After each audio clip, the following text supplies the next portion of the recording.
movies, you know that's what they do. They tie up the loose ends. And she was a big one. And I've been surprised, I've talked about it before, that she's remained so silent. Where has she been? What is she, she got her $16 million in bounce. I talked about it. Man, it seems like just a week or two ago.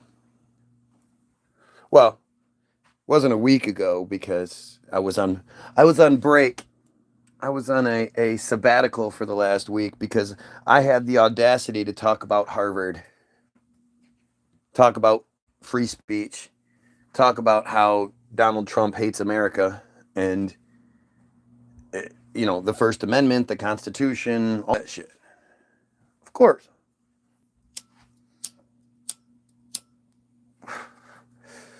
They didn't even tell me, they didn't even let me see what it was that I said or did or whatever that crossed the line. I mean, it's stupid. I didn't say anything. I never say anything that falls into that category. But I guess when you don't want me talking about shit, you got to do what you got to do. It's not like you can come in here and debunk me. It's not like you can come in here and debate me or say anything that's going to make any sense. You guys paying attention yet? I mean, I'm keep wondering what it's going to take to break through to you people. I all the Trump pansies, all the maggots. How are they still supporting this man when most of them are like America, Trump's going to make America better, make America great, and blah blah blah. This man is attacking the First Amendment. The First Amendment has 5 elements, right? To free speech, protest, assembly, religion, and to redress our grievances with our government. And really, you could say it's all but freedom of religion, but freedom of religion is also not believing in religion.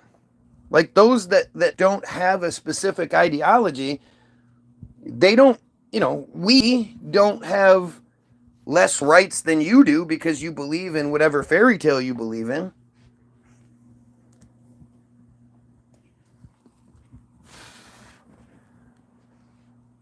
And they're doing everything they can to distract you right now.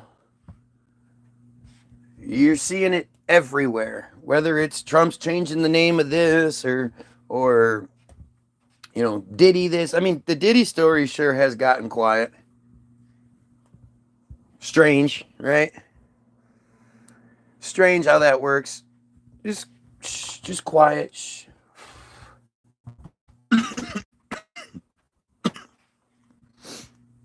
Why do you think that is?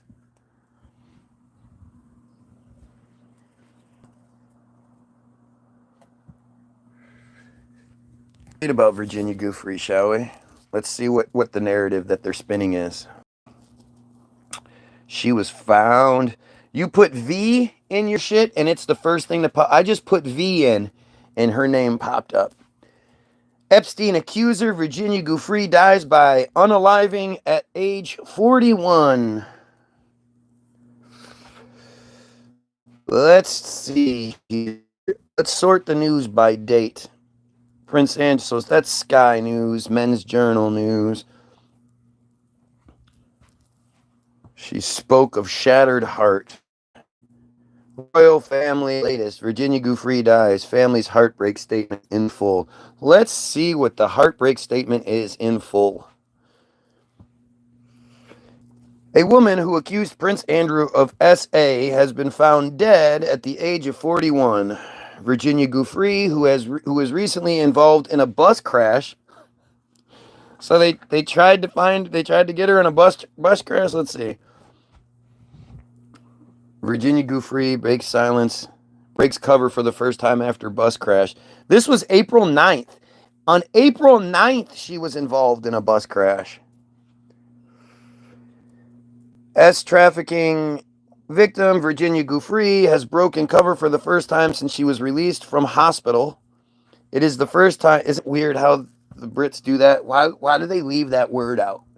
Released from hospital. Not from the hospital or from a hospital. And they do that all the time. They do that with so many things. I'm going to go to the doctor later. You know. Weird. Why is that? I never understand that one. It is the first time that she has been spotted in public since she claimed she had just 4 days to live.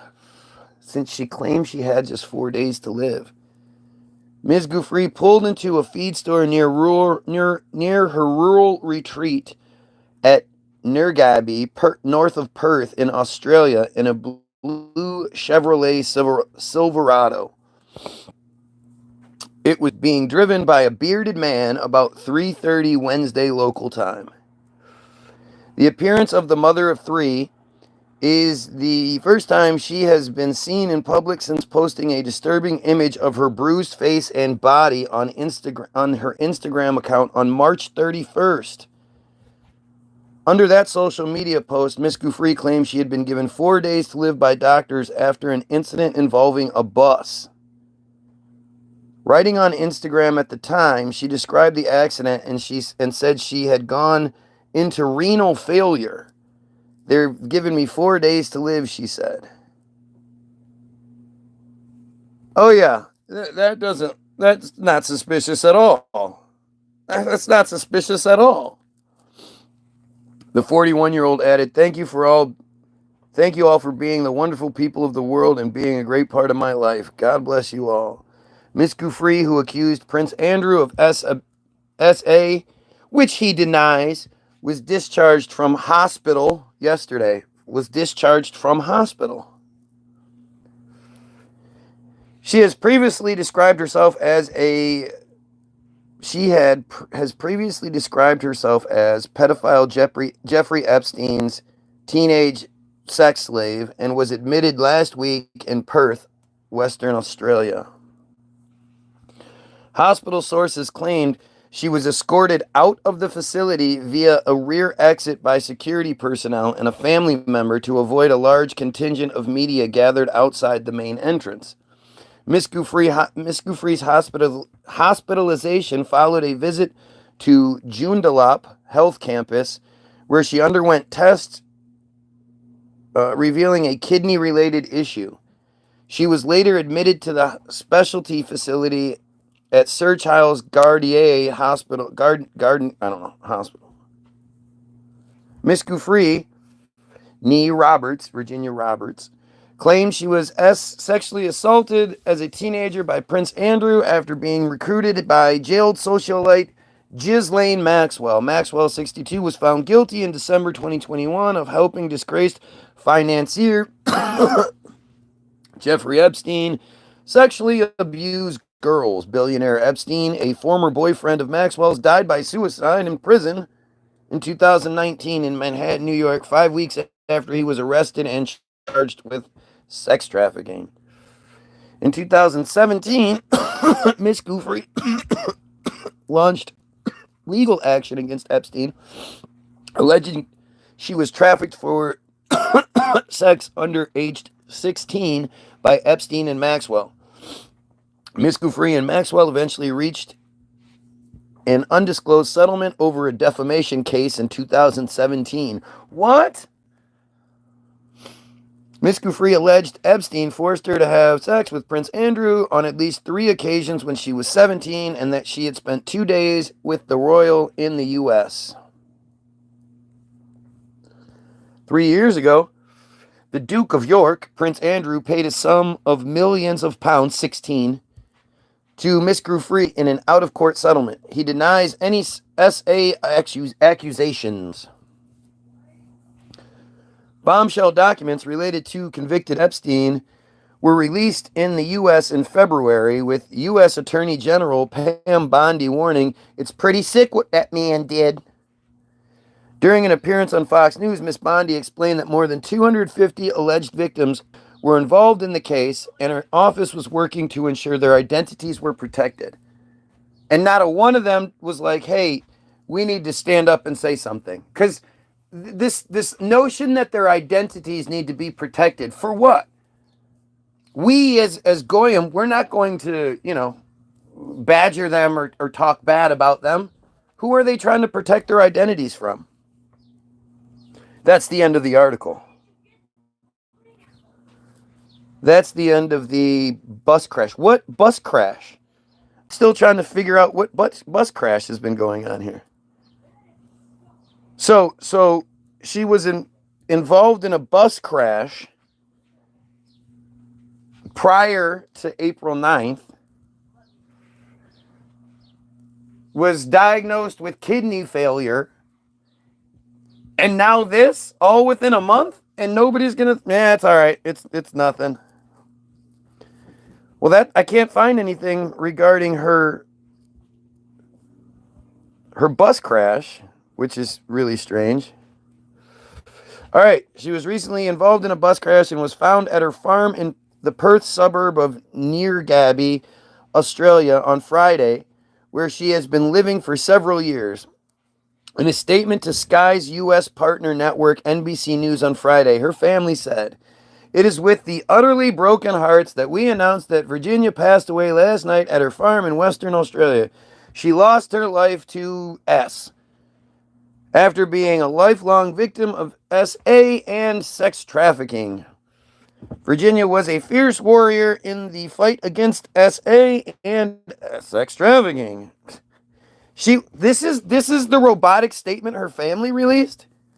She was the light that lifted so many survivors. In the end, the toll of the abuse was so heavy that it became unbearable for Virginia to handle its weight. That's not what I think. I don't believe it. I just don't believe it. Yes, submarines aren't real. Go watch parts 1 through 9 in my previous videos. They'll answer all your questions. Not gonna to think that you clearly are reading the title, right? So the idea that the name of the show is Submarines Aren't Real, and then part Virginia GIUFFRE. The Virginia GIUFFRE element of this is so much more important than what I believe submarines are, or whether or not I believe submarines are real. That shit, at the end of the day, really doesn't matter. It's amazing how many people can be motivated to speak on that, but then when it comes to this, to Virginia GIUFFRE or anything Israel, they just shut down.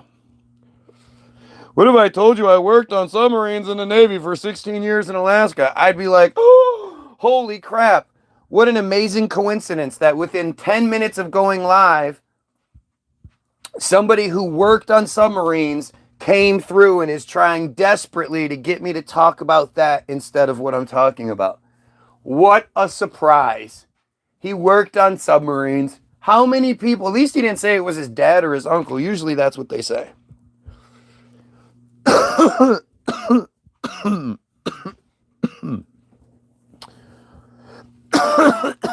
Miss GIUFFRE sued the Duke of York for SA in August of 2021 after claiming Prince Andrew, now 65, had sex with her when she was 17, which doesn't matter. I mean, that's the thing is, talk about, this is why the story is just so shady to me from the beginning. I mean, it's gross, no doubt, but the legal age of consent is 18. And again, if you're a non-teenager having sex with a teenager, that's pretty gross. I mean, 20 and 19, 20 and 18, sure. But as soon as you start getting into the 24s, 25s, and you're, even 21, and your girlfriend, once you can legally drink, and you have to sneak drinks to your teenage girlfriend, that's fucking weird. You're a fucking weirdo. No, look at how we're desperately trying to not talk about this. Why would anyone not want me to talk about this? Just simple question, right? Instead of coming in and saying, holy shit, Virginia GIUFFRE, yeah, that shit's crazy. Can't believe anything. Epstein's bad. Sex, all that shit. Instead of saying anything like that, the trolls who are always here took about 10 minutes to show up on the first video I've done in over a week. And as soon as they get here, they're trying to get us to change the subject. They're trying to talk about something else. What do you guys think that is? Do you guys really think that's real?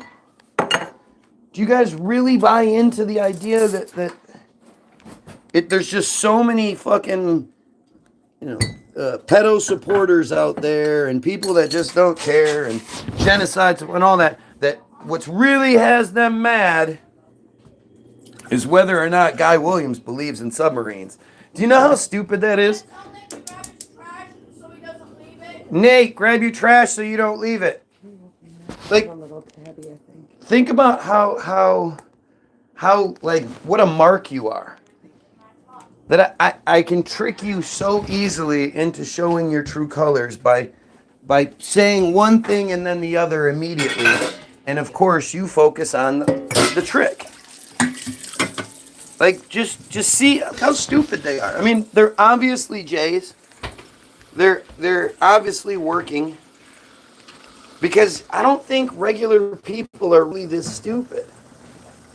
And regular people, I mean, anybody I were to talk to and say, did you guys hear about Virginia GIUFFRE? And they were like, who? And I was like, the Epstein chick. They'd be like, holy shit. That would be the immediate focus of normal people. Not these people. Not these same people who are here every video for hours at a time because they hate me so much. I mean, imagine what they were doing for the last week without me. It's not like they're on other people's pages. But it's funny how simple and easy this is. How stupid my opposition is, so they make it easy for me. Because I can't get them to actually out themselves and be like, yeah, I support this. They won't. They're at least smart enough or cowardly enough not to say that truth. But if I can get them to acknowledge something that doesn't matter over something that does, that shows their true colors. That's the evidence that you guys are looking for. It's not like that the Epsteins of the world came out and said, oh yeah, I like doing this. No, it was that he just liked massages. He just liked feet. Him and Trump were just buddies, and then Trump suddenly stopped hanging out with him because nothing. He didn't, nothing to do with what he was told. I mean, a week ago, they stopped my feed because I'm talking about Harvard. Because I'm trying to wake you guys up. Like, where are all of the First Amendment auditors when it comes to this whole thing? I can't. That shit is crazy to me. I'm a huge DirectD fan. Damn it. Wasn't hot enough yet. I'm a huge fan of Press NH Now. I'm a huge fan of Long Island Audits, auditing Erie County. These guys are fucking amazing. What they do is heroic. And it's screwed up. Like, instead of there being this, like, can you imagine if all of those guys, DirectD, Press NH Now, auditing Erie County, all of those guys showed up in Washington, D.C. and did their thing in Washington, D.C. Where it's fucking all federal property, right? It's all the property of the people. Can you imagine these experts doing what they do to frustrate and fluster, not frustrate, because a lot of people are stupid, not frustrate, because a lot of people are stupid, but to frustrate and fluster the people in the top and try to get them to answer questions. To me, again, the Virginia GIUFFRE character was retired. I don't, I don't believe that she actually, passed. I don't fall for that shit anymore. But I do think that her character left a lot of loose ends, and that shit needed to be taken care of.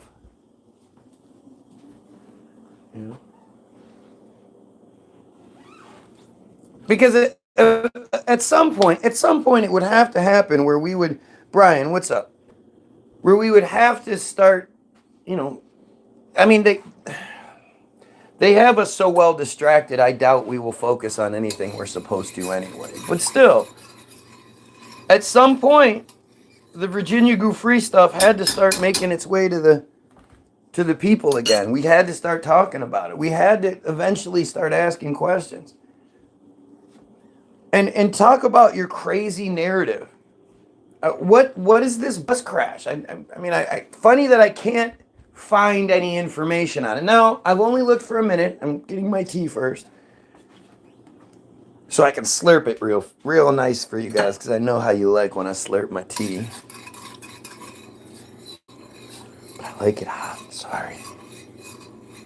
And slurping it cools it down as it goes past your lips, whether you like it or not. This is just shocking. Like,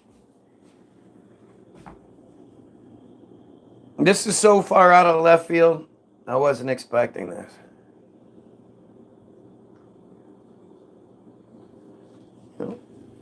Why would she do it? What would be her motivations? Other than, I guess they're going to say that she was in renal failure, which I just, within 1 month, she's involved in a bus crash. She's told she's in renal failure and given 4 days to live, according to her. And then she unalives herself? Like, are we serious?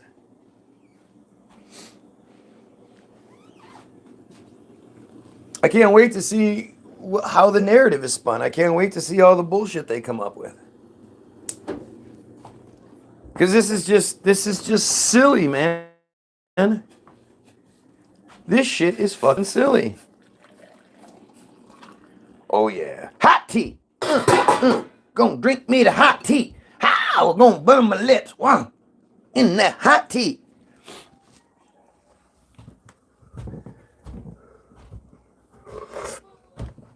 Oh. I mean, seriously, other than dumb piece of shit Jays, who is going to support the destruction of the First Amendment? I mean, this is the First Amendment. It's the number one amendment. It's the most important one. And instead of coming out with our Second Amendments, everybody's just okay with this, huh? Look at the ad hominem comments that always come through. Again, instead of addressing anything being said, it's just that I'm stupid. Yup. I'm just stupid because I know things. Guys, knowing things makes you stupid. Don't know things. Because I see the patterns, because I ask the questions. Right? Within 10 minutes, all of these trolls are here, so they can park it and they can talk shit and do everything but talk about what's being talked about in the conversation. Seriously, ask yourself, who hears about this Epstein connection and doesn't think, wow, we should focus on that? Who hears that and goes, no, guy, I want to talk about you. I want to talk about you, not this Epstein stuff. Like, who in their right fucking mind doesn't think this is a huge, important story? We're never going to get the truth. Of course not, especially not now. So the narrative is that earlier, somewhere around April 9th, I can't find, I didn't see the information yet, she was involved in a bus crash and posted a picture of herself with her face all beat up and bruised. And she said that when she went to the hospital for the bus crash, they ran tests and found out that she was in renal failure, and they gave her 4 days to live, according to her. And now she's unalived herself on the farm. All of that within like 2-3 weeks. So she was the 13-year-old that they... No. She was 17. She was the one that is said to have been forced to have sex with Epstein or with Prince Andrew 3 times when she was 17.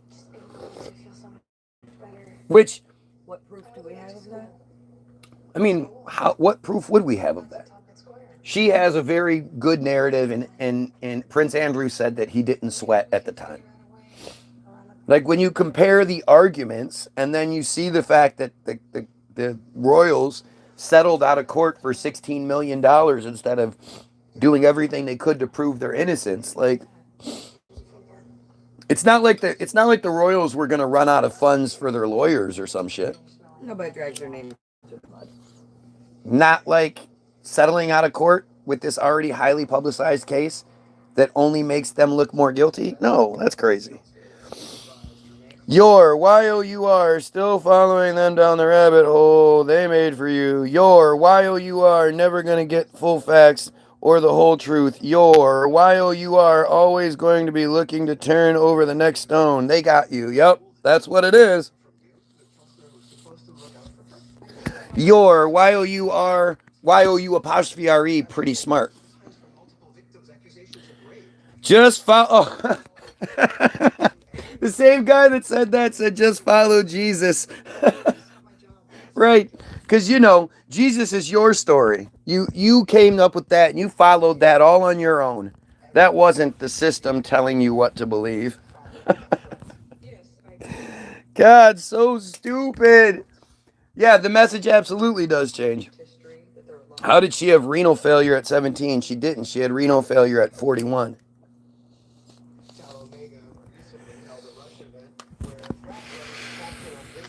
But again, look at all these, look at this dumbass trying to tell me not to talk about these things and instead follow Jesus.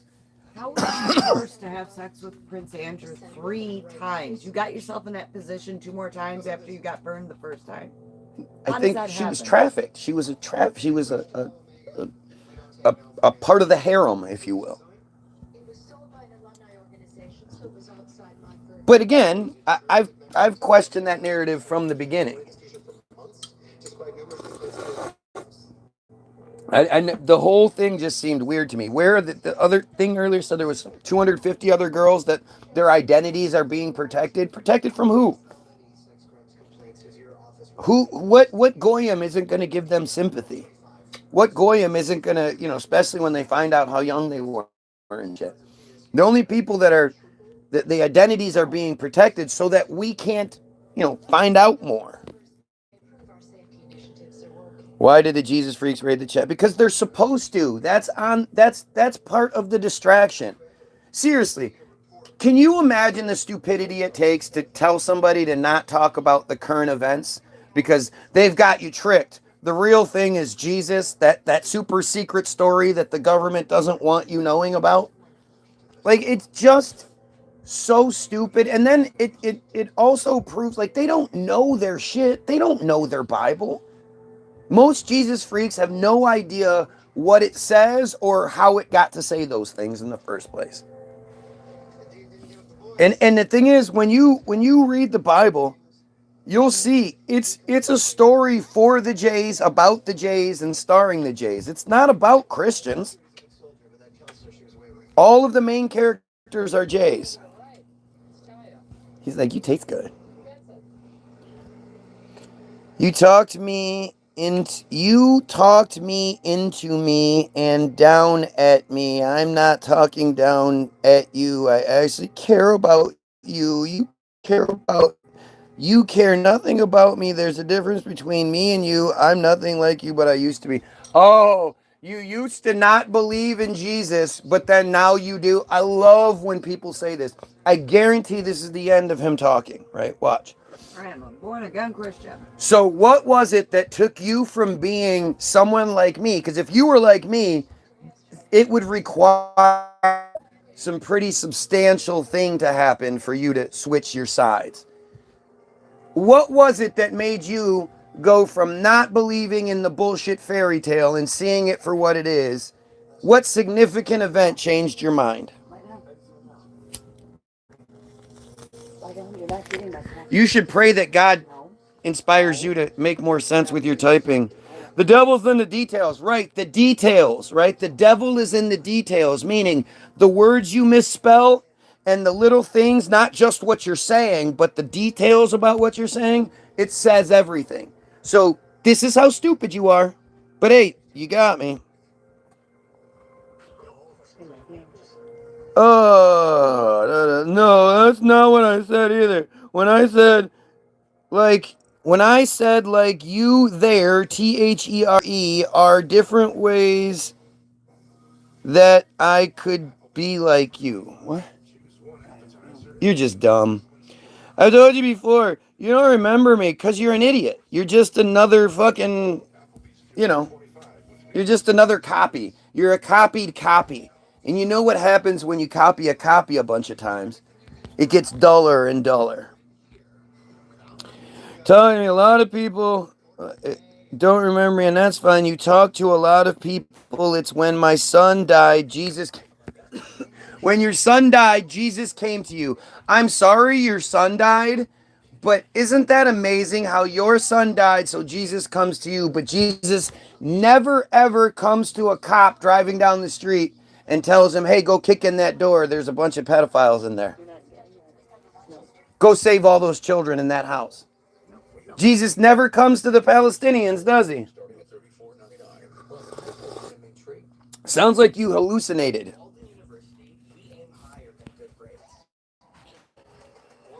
Oh, the Frenchmen are, of course, think they are correct. I checked out the J stuff, bro. I'm going to do a story over it. I found a lot of wild stuff and proved a lot of stuff false, but the facts are wild. You give me one fucking fact that you've proven wrong about the J conspiracy, if that's what you're saying. And I can't tell you because you're not looking in the right place. Like, blah, blah. I have to seek God. I know, like, my kids have to come tell me they're hungry every day, right? I don't go to them and say, hey, you guys hungry? You want something to eat? And then if they do say they're hungry, I'm like, all right, go outside and go catch you an animal so you can then kill it yourself and eat it. Funny how God is, and I'm not seeking God. Really? I'm not seeking God to prove that God exists. How am I not seeking God? You're the one that accepts the narrative. I'm the one seeking the proof. No, he's just going to use his litter paw. Gross. Wally. Yep, I'm smoking crack and tweak. All of it. That's why I'm talking about things we shouldn't be talking about. Blah, blah, blah. I'm not even reading this bullshit anymore. Because that's all it is. It's just bullshit to distract you.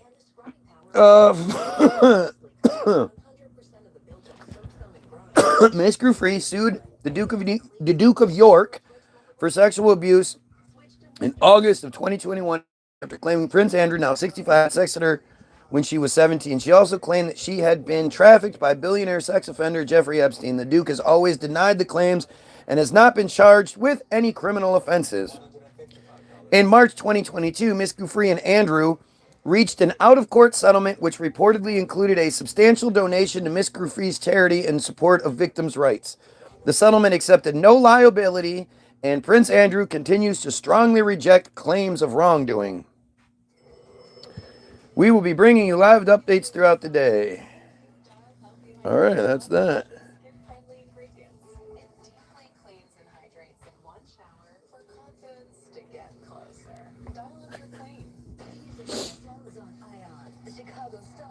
Okay, so let's go with a more prominent one. So we're going to go with CBS News here. Let's see what CBS News has to say. Ouch.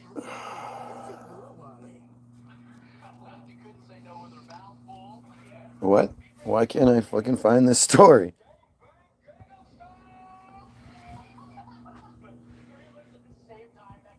Well, this is just a video. Okay. The national whales.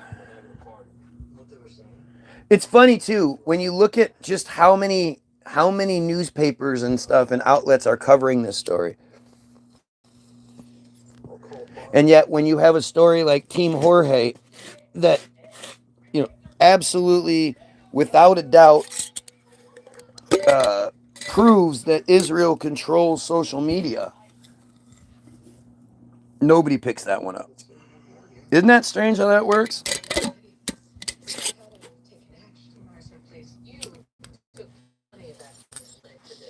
I love all the stupid people that if somebody calls this a bong, it's a square. The devil's in the details. Real people know that's not a bong. Anybody who's ever smoked before knows it's not a bong. This is the bot system. My mom doesn't smoke and knows that's not a bong. Right. Everybody knows it's not. Everybody knows a bong involves water and shit.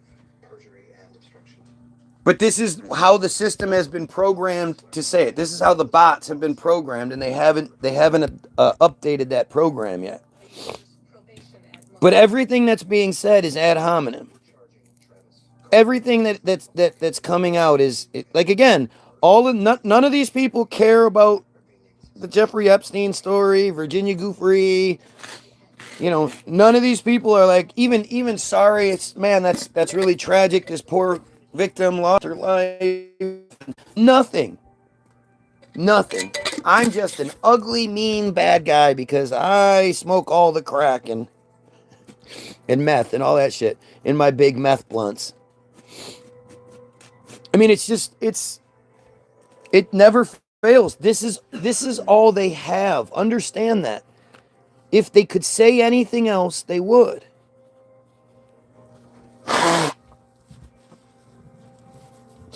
And the GIUFFRE story is, I don't know. I mean, I guess, did they think it was going to... I guess they just know they control the narrative, so it doesn't matter. Like, it's not going to spark a bunch of interest into the subject again and get people asking questions and all that, because in a day or two, they'll just, I'm telling you, I've been telling you for a while, they're going to do the statue thing here real soon. They're going to remove a Southern general statue from somewhere, and that's going to be the national news, blah, blah, blah. It's going to, oh my God, I can't believe they're removing my uncle's statue. Like, everybody acts like it's them. Epstein is absolutely still alive. So what people don't remember, and funny enough, the narrative has been changed. There's no questioning that when it first happened, there was a tweet that was released. It came out that there was somebody either on IG or on Twitter put out a tweet like a half hour before the announcement of the death, so nobody knew about it, saying that, it was like something about they're switching the body out. This is scary, y'all. I don't know what's going on. And then hours later, another tweet or post on IG, whatever it was released by a different IP address claiming to be that prison guard that said the first one and said that they were kidding.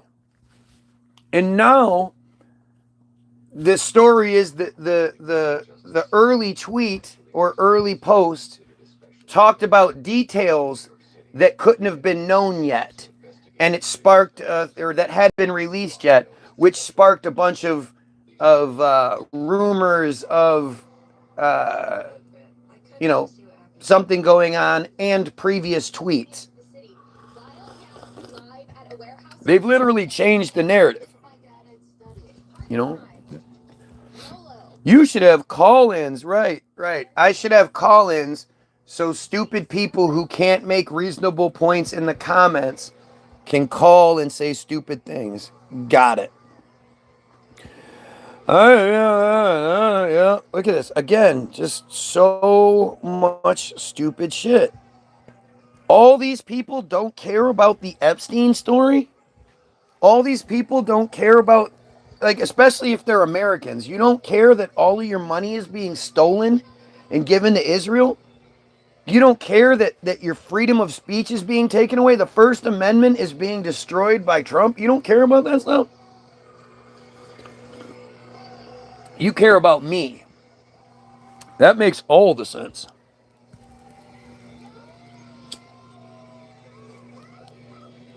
So this is going to be difficult because there are so many stories talking about this. Virginia GIUFFRE death, horrific car crash, cryptic posts, and more. Well, let's look at Pink Villa. Here's a look at Virginia GIUFFRE's tragic last months before her tragic death by suicide. What? Her tragic last few months before her tragic? We're going to go tragic twice in one sentence? She was one of the victims of the convicted offender and mother to 3 children. Trigger warning. Virginia GIUFFRE is a victim of convicted sex offender Jeffrey Epstein, passed away at 41. On Friday, April 25th, her death by S was confirmed in a statement released by her family. Right, because again, this statement released by her family is what you would say. It is with utterly broken hearts that we announce that Virginia passed away last night at her farm in Western Australia. She lost her life to S after being a lifelong victim of sexual abuse and sex trafficking. That's what that statement is. GIUFFRE led an emotionally charged life, having been the victim of assault and dealt with its aftermath. She accused Epstein and Prince Andrew of wrongdoing, but later continued to deny her allegations.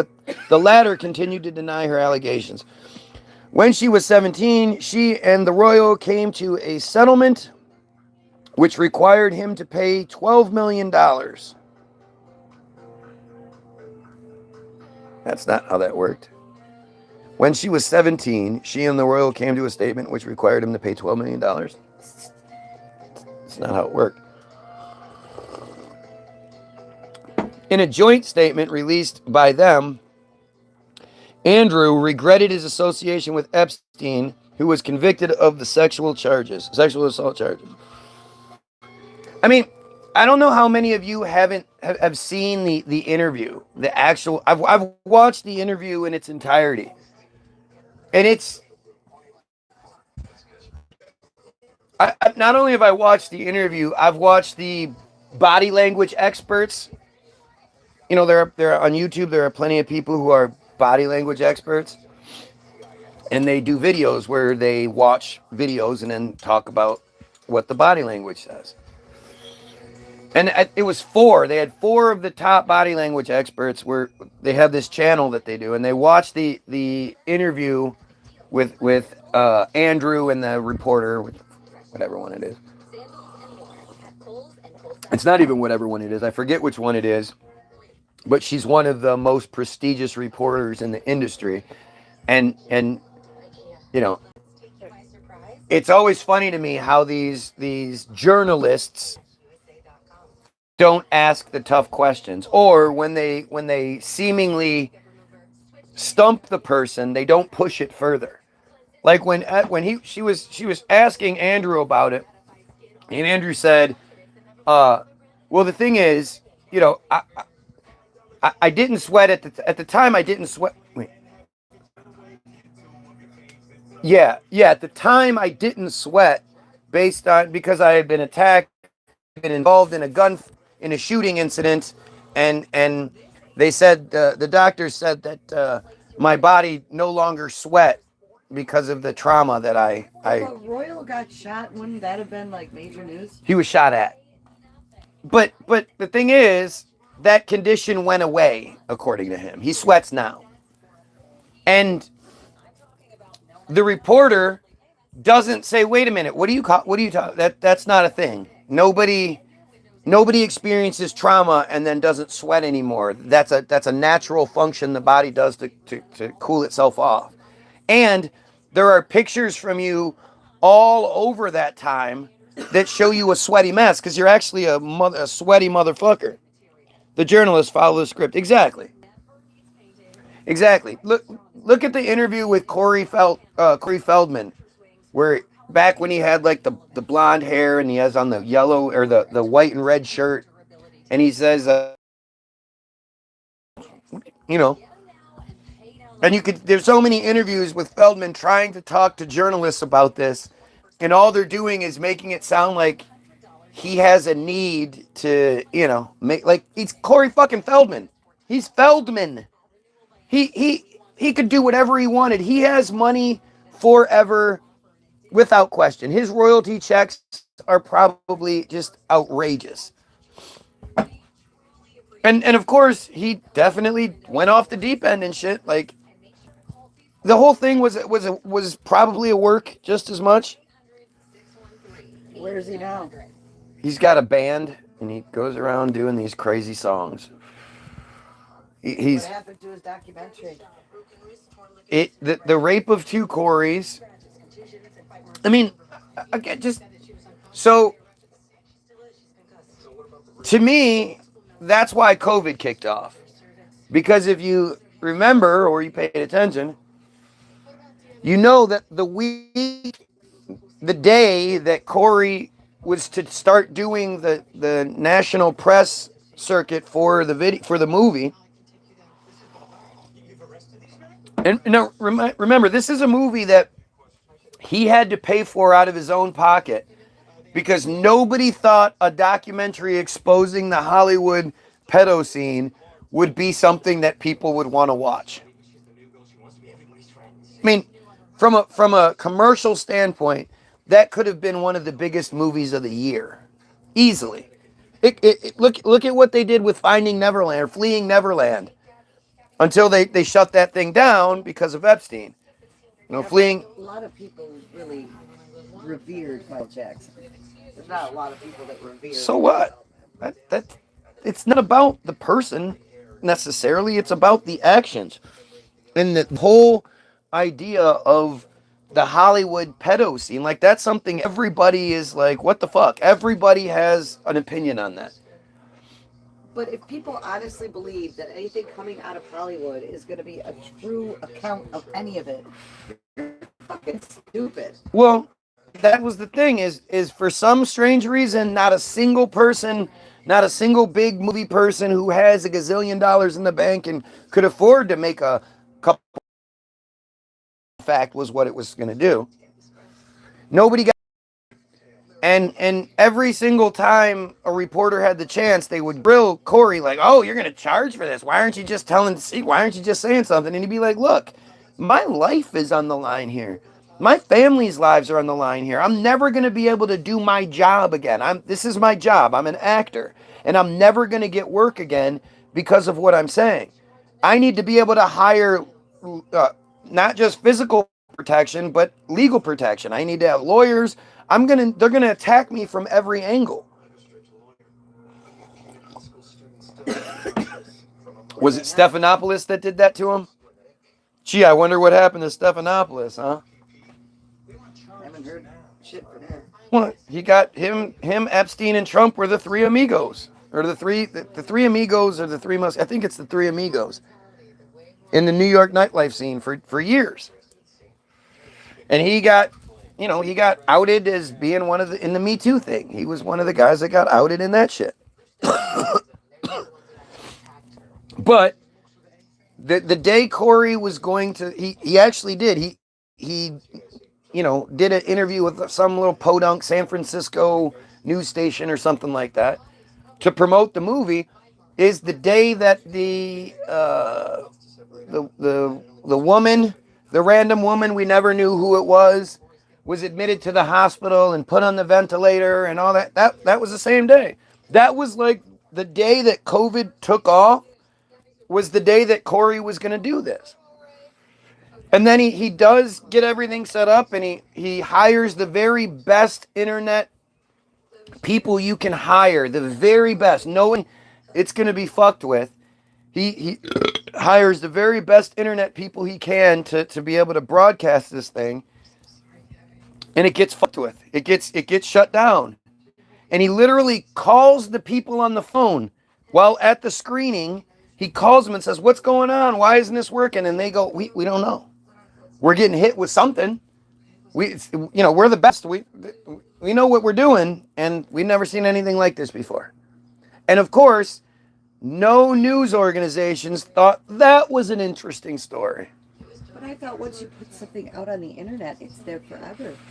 How come we can't find it? Exactly. Exactly. For the same reason my feed says I have one viewer. For the same reason that I went to a high school. It was a nice high school. And our band teacher the rumors were that he would fuck the young students in the band class. And Granted, this was 50 years ago. Sure enough, he fucked one of my classmates, got her pregnant. She was from like this Mormon family. So it was a really big deal. Pulled her out of school, fired him. And my sister and I were talking yesterday, and she was like, "What was his name?" And I couldn't remember his name.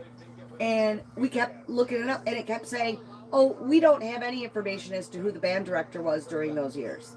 And kept finding, looking through old yearbooks online.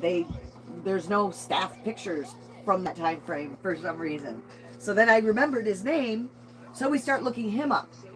What's his name? Craig Strain. Strain? Strain. Craig Strain. Mm-hmm. Oh, he's still real big in the music, jazz industry. But when you look him up, like his Facebook page, everything, nothing mentions that he ever worked at my high school, had anything to do with that city. It's all scrubbed. All scrubbed. And that was a fucking pedophile from, 35 years ago. If I had a cardboard box from a refrigerator and 10 rolls of aluminum, I could land on the moon too. There you go. There you go. But my point was, if they're scrubbing a million years ago, right? Yeah. Of course they're gonna scrub even further something that big. It's all right in front of you. It's like they almost put it out in front of you so that it's one of those things where you're like, come on, it can't be this obvious. Well, and my sister wasn't believing, because I sent her when I couldn't find the name of a band director for a 8-year period of time, because he was there before me. And she doesn't go, wow, that's really suspicious. She goes, well, but you know what I mean? Like that's the mentality. She put it in Google. She kept trying to look it up, and she was seeing these really strange responses that, for some reason we have no information as to the names of the band directors during these years. And she's going, what? I told you it got stuck. But what would be the idea that you're her sister? She literally believes everything you say. But that shit's just because it's so unbelievable. But is it though? I mean, why would it be so unbelievable? Because how many fucking examples of it do you need before you realize it's very believable and a lot more prominent than you think it is? And I said to her, and this dude, in the scheme of things, is really fucking small potatoes. Like, I remember she really liked him. He wasn't raping her. I mean, it was rape because she was a minor, but no, he seduced her. He groomed her.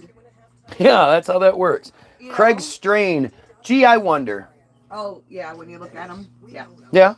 Oh, yeah. Oh, what a surprise.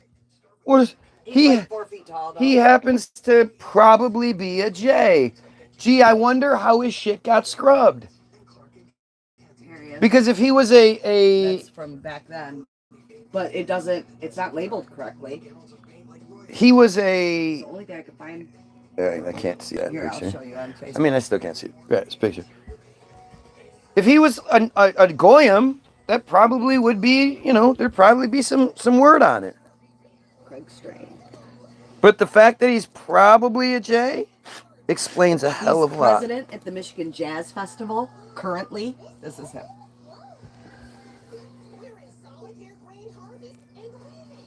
Oh, yeah. Oh, yeah. President of the Michigan Jazz Festival. I want to... See if he wants to be my friend. Oh, don't add him to me. I'm not.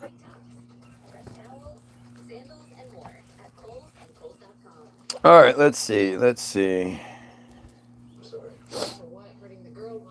He also praised GIUFFRE's bravery and that of other survivors for standing up for themselves. What a piece of shit.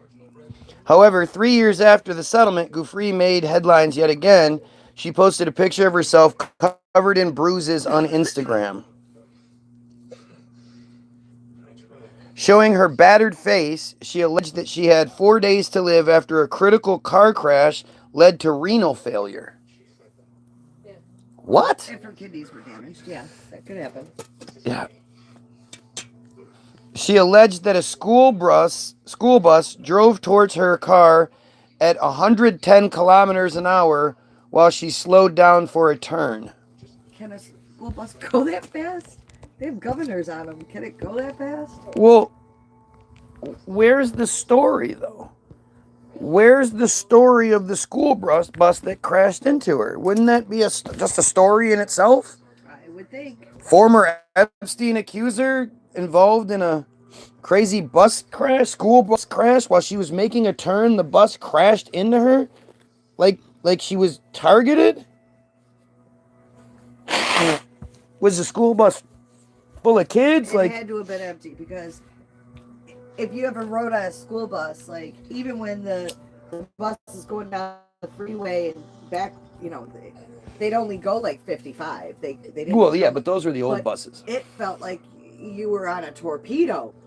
The way those buses are designed, you're 55 miles. So if the kids are... She's ridden on torpedoes before. If they're doing 100 miles an hour, there's no way those kids aren't screaming on that bus. You know what I mean? 110 is probably like 80 miles an hour. 110 kilometers. I'm ready to go, just not until I see my babies one last time. But you know what they say about wishes, she added. Later, the driver claimed that GIUFFRE had blown the collision story out of proportion. Even the Western Australian police confirmed that she hadn't sustained injuries following the incident. So where did the bruised face come from? On Friday, her family confirmed that she had passed away by S and due to renal failure, as she had claimed in her post. GIUFFRE is... That's it? Okay, well, that's just the end of the story then. BBC. Ooh, let's see what the BBC has to say. Again, if you understand that you look at the comments and you see that multiple people are commenting, and then you see that the number keeps fluctuating, for me at least, from 1 to 0 for watchers, what do you think's happening there? How do you think that works? The death of Virginia GIUFFRE. This is okay. So this is Sean Conklin. Well, good chance that it's not a J.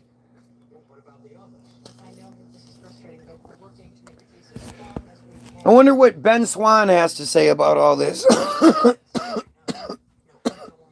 You guys remember Ben Swan, right? The reporter on TV who actually went against the wishes and all that, and went and ran the Pizzagate story,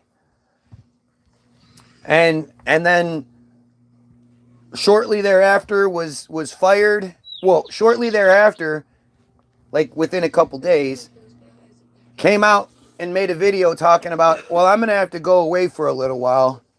It took down all his social media, has disappeared for about a year, then came back. And when he came back, he promised that he was going to, I got so much to tell you guys, blah, blah, blah, blah. But first, check out this cryptocurrency that I want you to invest in. This cryptocurrency is really cool. Crypto. And that was the meat and potatoes of it. This dude could come back and blow the fucking internet up. What time did you leave?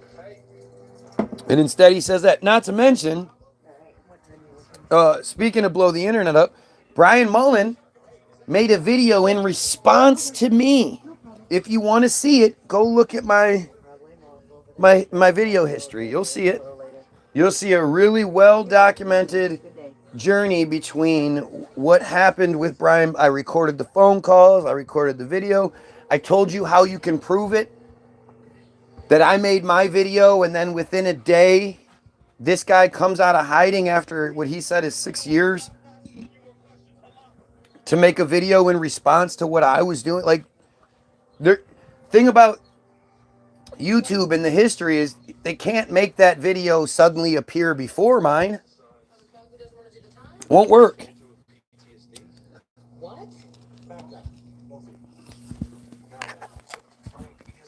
Her name will always be associated with the scandals and criminality surrounding the late billionaire sex offender Jeffrey Epstein and his circle, of which we don't know who those people are.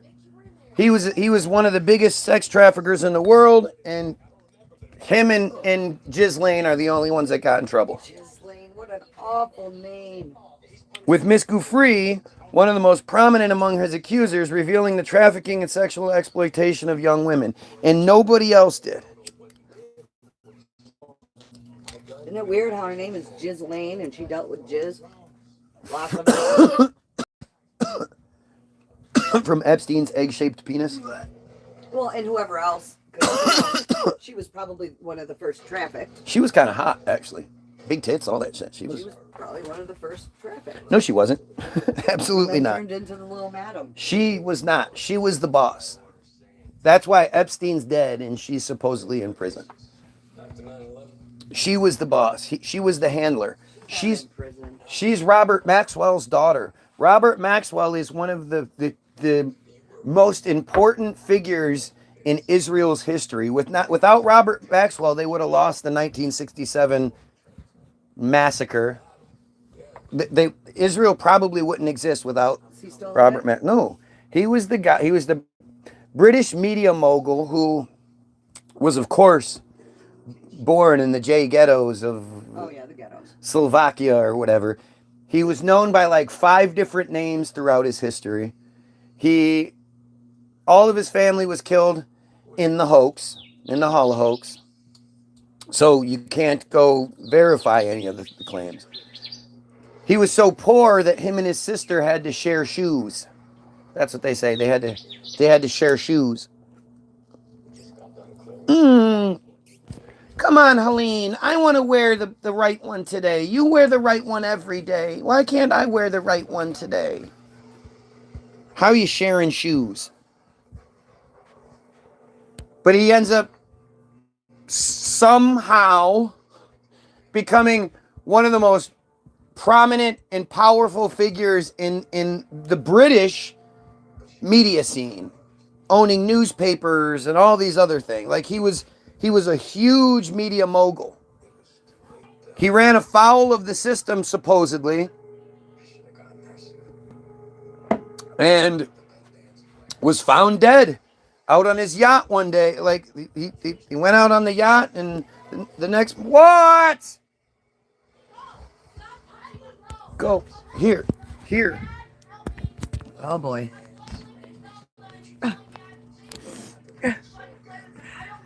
Oh, video games and brothers. Teenage brothers. Gonna be sorry, I was in the middle of texting my sister.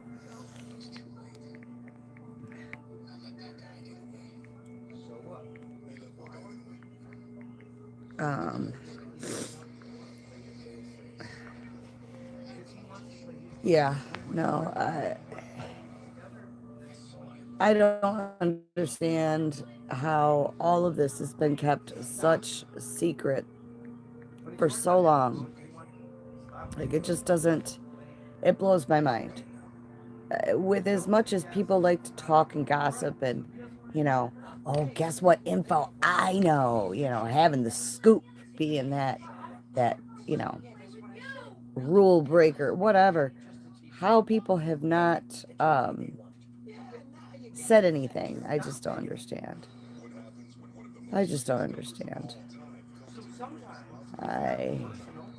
Sorry, I'm also trying to look up. My sister has a bulging disc. And I'm trying to remember off the top of my head what exact oils she should use on it. And a few of them were already what I had thought. Of course, they don't have, I use this amazing application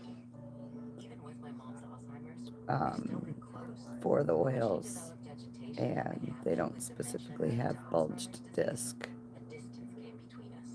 So I have to connect dots. Anyways, crystal therapy is great for back pain. Yes, for sure.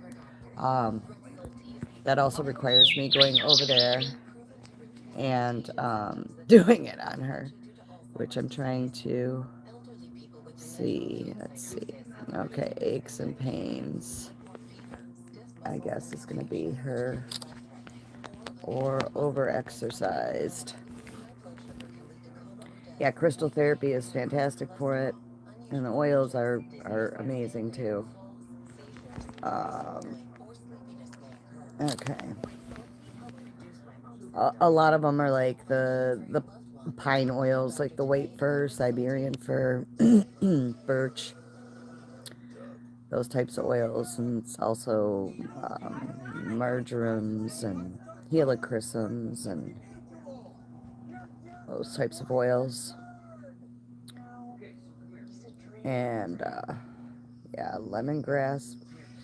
I don't like the smell of the lemongrass. Clove, oregano, peppermint, Roman chamomile. All right. Anyways, decent guy. There's a lot of things that shouldn't be talked about that goes unsaid. Oh, for sure. For sure. I don't know.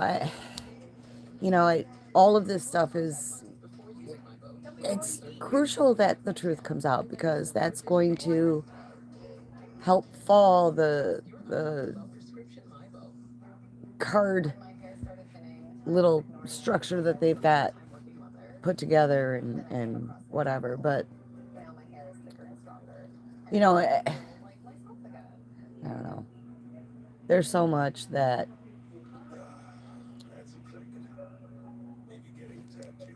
this is even a distraction. This is a distraction from like our everyday purpose. We get wrapped up in these conspiracies, because they are conspiracies. It's not in a bad word. That does not denote fake or anything else. And it takes so long to sift through it all and try to find some semblance of truth. All of that time you have taken away from your daily life, your daily purpose. And it's not for nothing, of course, because at the end of the day, there's lots of people's lives that have been affected by those things that have occurred. And, they're injustices and tragedies and things that do need to be rectified and not repeated, and a stop be put to. But again, I guess you just have to have a healthy balance, because if nobody looks into the stuff, then it never gets exposed, and it continues and snowballs and gets to where we're at now. This is how we got to where we're at now. So now, we're charged with not only trying to navigate through day to day, doing the good that we can locally around us, but also doing our part to bring awareness to these things that have been going on and have been allowed to be going on, so that they don't continue, get worse, and eventually affect your backyard. And that's been the basic mentality. Sorry, I don't have my dang glasses on, so I'm squinting and can't see shit. I don't know. I was starting to read the. Okay, so not to mention active civil war in our government, lawfare, and so on and so forth. Yes, my proof, those judges that got arrested. He denies submarines. He denies gravity. Okay, he denied. Okay, and why do you so adamantly hang on to it? I mean, I don't know what I necessarily believe to be 100% truth about space. Okay, let's just use that one. I have no proof that it exists. I have no proof that it doesn't exist. You know, so I'm not going to say, "Oh, well, he denies." Well, because he could be right. You know, at that point you then make a choice. Do I want to take the time, ouch, to try to explore that further? Would you stop it? Damn cat.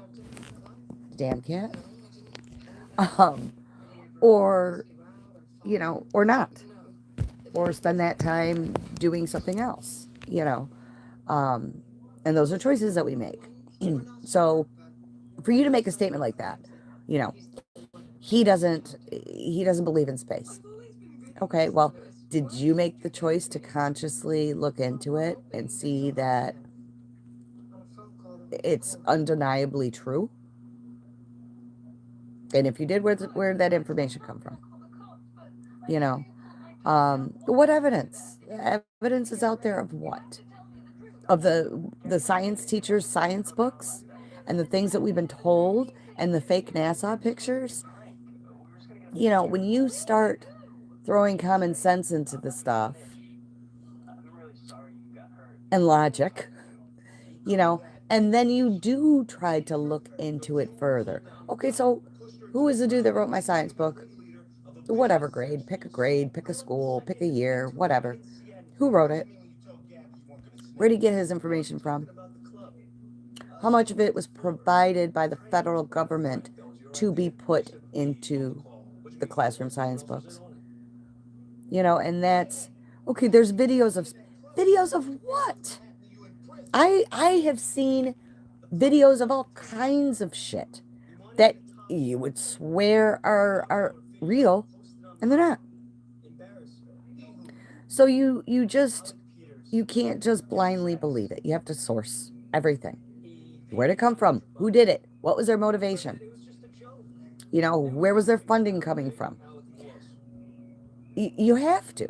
If you're choosing to take a hard stance and either prove right or wrong, these are the things that you have to do. This is the due diligence you have to do in order to get accurate information. Now, if you're looking for information to just support your theory, you're going to find it no matter what it is. You know, everybody has evidence. Evidence how? Because you look up at the sky. Did you see the movie The Matrix?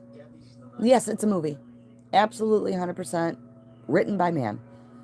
Um, but my point is, the people that were in the Matrix would absolutely swear that steak they're eating is real, is true.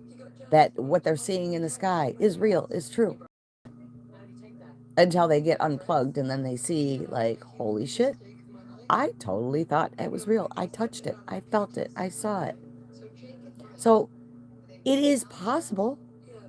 It is possible that what we're seeing in the sky is like a movie screen. You know, it's entirely possible. The technology that they have come out with in the speed, or I should say, the technology that they have released to the public and the speed in which it has occurred over the last 15 years has been astronomical. Like, almost unbelievable. You mean we went from a bag car phone to smartphones and internet in, 10 years? Holy fuck. Do you remember Carl Sagan going on his virtual space ride spewing BS all the way? I know he saw that. I don't really remember it because, again, I have systematically, and at this point it's on a subconscious level, not held that type of information in my head because I never blindly believed it. I felt betrayed by history at a very young age, the history that we're told, because I started asking questions at a very young age The year that we learned Christopher Columbus did not discover America was, I mean, I remember the feeling I got.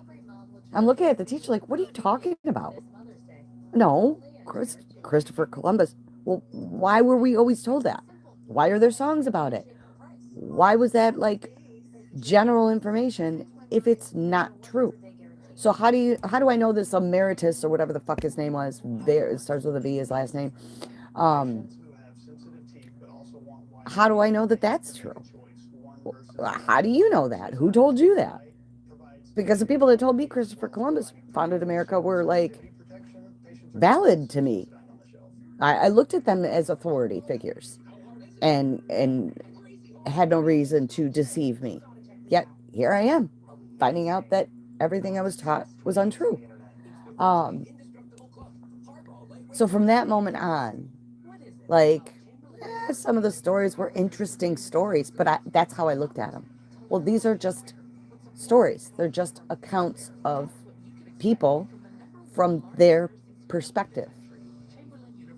So I since then don't ever digest and be able to recall any sort of details, like, about any of it. It's crazy.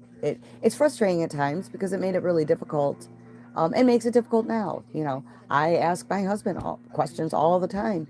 A lot of times they've been questions I've asked him in the past. Oh, what year was this war? What countries were involved? Because I don't hold that information in my head because it's all fucking false.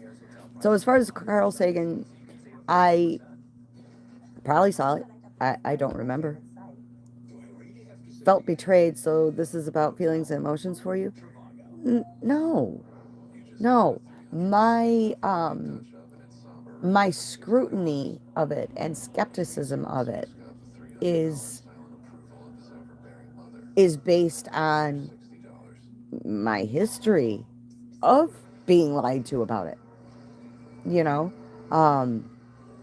And that it wasn't just who discovered America. Like, there were multiple things over the years that were completely contradictory of things that they had taught us in previous years. You know, or the outlook overall was changed on this scenario. So now we are teaching it in a different way. What? You, to me, history should be like straight facts. There should be no. That's impossible. He said, she said, you know, it should be facts. This war happened at this time. These were the parties involved. This is the account of the battles and what happened. Yeah, but that's impossible. It's not impossible. No, it should be facts. And it's not. It's all a bunch of, well, Bobby Sue said this is what happened, but Mary Jane said this is what happened. So how do you get that, though? How do you get, you know, the facts? How do you ensure that the narrative, like, you're only going to get it from somebody's perspective? It's not like the cameras are there. It's not like yeah, but there's no perspective on the war started this day, ended this day. There's no different perspective on it. Because somebody could say that the war started because this person and this person did this, and that led to this. Somebody could say that, well, this document was signed at this time when they weren't there, or, you know, it's okay, but that's not a fact then. If you're there and you see it and it was signed on July 5th. How are you going to get all that? It should have been accurately documented. If you were to take a situation in our house and you were to ask the actual facts about what happened, you're going to get two completely different stories from you and I. You're going to get the one that's from my perspective, and which is the wrong one, of course, and then you're going to get your perspective. And depending on whatever issues are at play, depending on whatever buttons are being touched, you know, Which is why I don't believe history.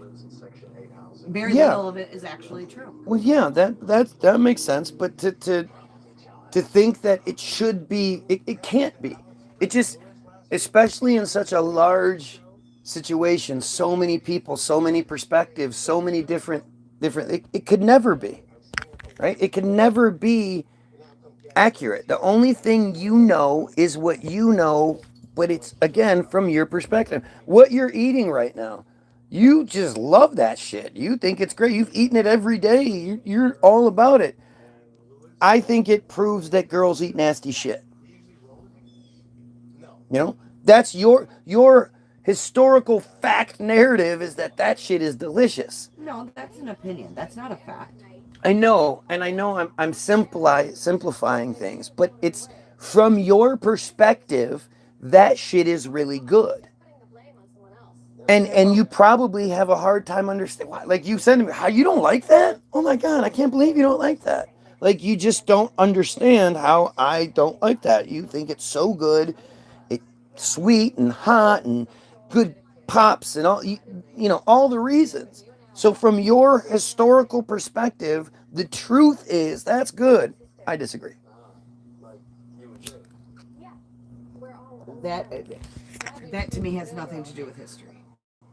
History should be an exact account of the things that happened. Now, if you want to dive into he said, she said bullshit, well, that's not history. That's just folklore or you know, fairy tale. But that's what type everything is. That's what it comes down to. Because even like if you to go, okay, the history is at X time, with 6:38 a.m. on September 11th, the first plane hit the building. I don't know if I believe that. I'm a much more of a no planer than I am a plane guy. And you're gonna think most people are gonna think that's crazy. What are you talking about? But you haven't looked and seen all the different people saying, no, there was no plane. What are you talking about? And then the whole concept of the images that you saw not being real. Everybody knows, everybody saw the main shot where the plane comes in and the nose of the plane goes through the building. The screen goes black for a second and then it comes back and there's the explosion. That's not possible. It's just not possible. It's an overlay. The overlay went too far. And they fucked and oh shit, they fucked up and they hit the black and of course, you know, there's the delay that they use to manipulate, you know, what we see. And so the what happened on 9/11, I mean, there's no way we could know the truth. There's just too many different hands at play and too many different working parts that, you know, some people are going to say planes, what's up? Dave was meowing, we got her squishy, turns out she's just eating Nate's shoe. That's terrible, stupid cat. There's going to be people that believe that jet fuel weakened the fucking steel and made the things fall. There's going to be people that believe there were explosives in there. There are going to be people like me who think that the Dr. Judy Wood narrative is a much more accurate narrative.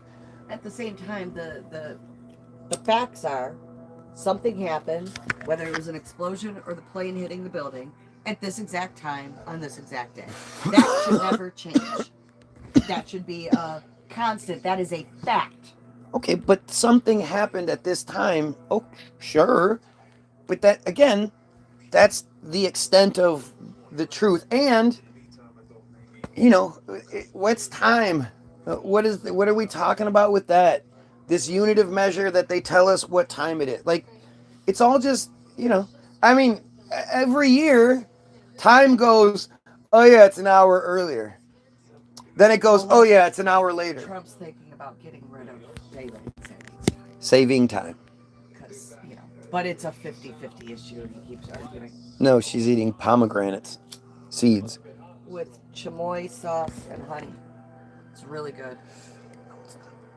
Sometimes I use tahine, sometimes I use the chamoy. I like the chamoy. Girls eat nasty shit. I know lots of boys that eat pomegranates. Yeah, pomegranates. Pomegranate has decent flavor. They're not worth it to me. I don't want all that shit in my teeth. And they're irritating. Anyway, I don't want to talk about that. I don't care about that. That so doesn't matter. You know, I think this is a really important aspect of things that is completely underlooked. And I think a lot of us, like, I think this is something you can take with you from the feed and use in your everyday life everywhere. And the more you pay attention, the more you see it, right? And that's that people argue what they want to argue. People hear what they want to hear and then make an argument to match what they have the capability of arguing. It might not be against what you're saying. It probably isn't. It's probably like has a little hint of what you're saying in it, but for the most part, it's just an opinion. Like they're gonna, they do this. They do that thing where, using my kid as an example, he's arguing a point that I'm not making, so that he has an argument, because otherwise he's gonna look like a dick. My wife does this one to me all the time. If I say there's something I don't like, or I say, whatever, the response is always, oh, so everything is my fault. And I'm always saying, no, not everything, just this one thing. This is this one part. And the reality is, if I was saying everything is her fault, then she would be completely justified in how she's responding and treating me. Because I would be an asshole if I said everything is your fault. That's not fair. That's not fair to end. That's impossible. But that's if I am that asshole, then that justifies her being an asshole. However, if I am concerned, if I want our situation to be better or the thing to be fixed, and it requires acknowledgement of this or that, then I'm not in the wrong. I'm the good guy there. And that's something that we all do in most cases. Like, it's yes, who wants to win regardless of the truth? It's not about winning. No. It's about getting to the bottom of it. It's about the truth. And there's no prize for winning the argument, but the thing is too, like, this is where we've been sort of manipulated. There's nothing wrong with wanting to win the argument. There's nothing you should be arguing because you think you're wrong, you're wrong, but you're just trying to win. Like, that's not how we should argue. But it's important that, especially if you're in some sort of debate or discussion or something like that, one person says their idea, the other person says their idea. Whichever idea makes the most sense is that's the one you should go with. The other one is wrong. And there's nothing wrong with being wrong. Everybody's wrong. Everybody's wrong all the time. But it's that insecure, that weird PC, if you say something I don't like, then you shouldn't say it kind of attitude. And that's how the Jays have insulated themselves. And all of this is just the fallout of that. Because they've created this narrative that, there's literally no real arguments they can make. That's why if you ever try to talk to any of them and you can get them to talk, the first thing they say is, well, it's in the Bible. The Bible says this.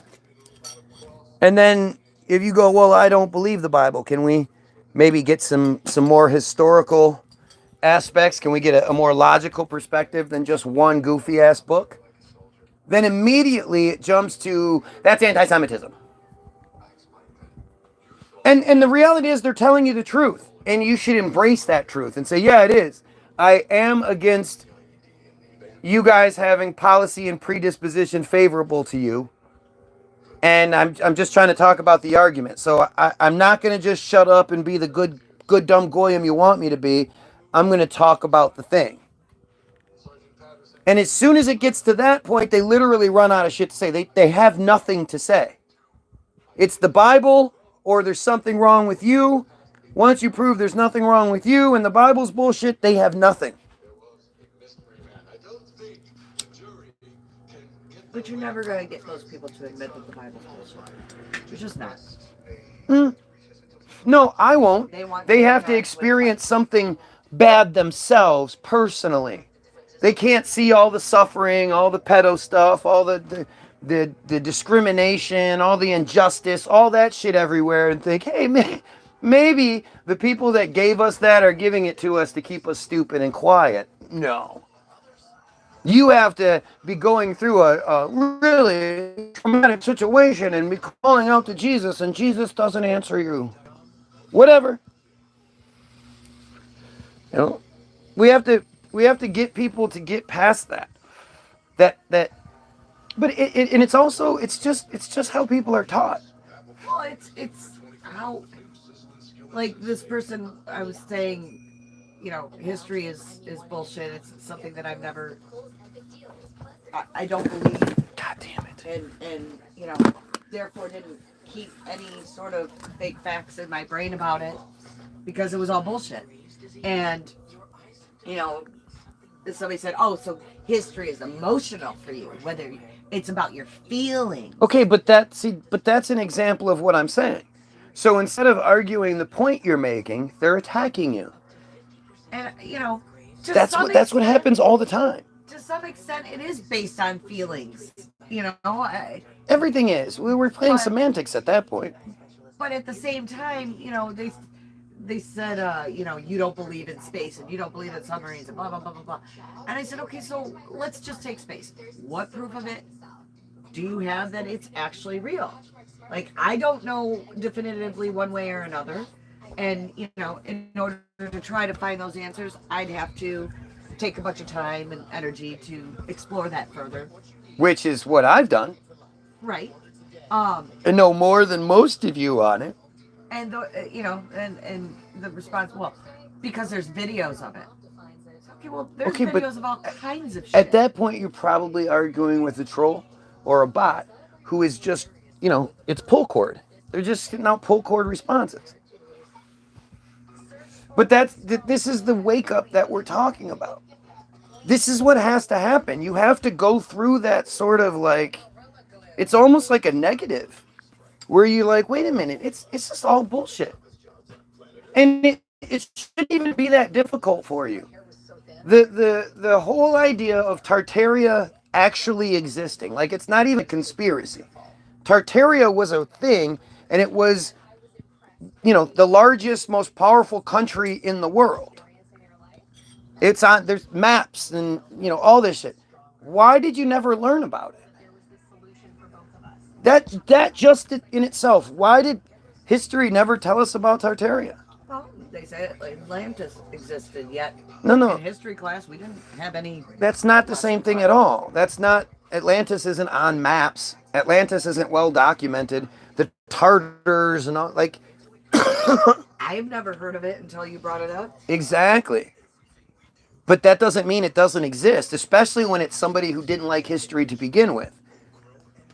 But to think that there's this huge part of history that is just, I mean, the whole horseshit thing, the thing that you never even thought about it. You've seen pictures of old school New York, old school Detroit, old school Chicago, and the people are all walking in their top hats and their dresses, and you see the horse-drawn carriages being pulled, and you've seen those pictures endless times. You never once thought about the horse shit. You never once thought, wait a minute, where the fuck did all the horse shit go? Horses shit like crazy. And how were people giving horses, 20 to 30 gallons of water every day? How were we maintaining horses? What about the winter time? What magic horseshoes did they have that they had, all these horses going down streets pulling carriages, and it was fucking winter.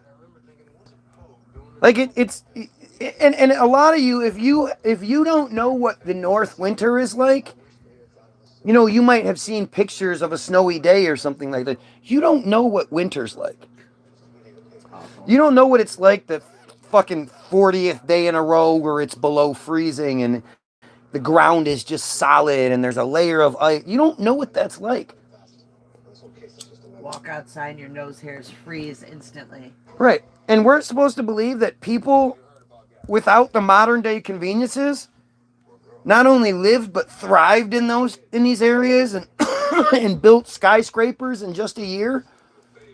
The Empire State Building is said to have built in 1 year. Tallest building in the world at the time for the longest time until the 70s. Like, understand that once you start accepting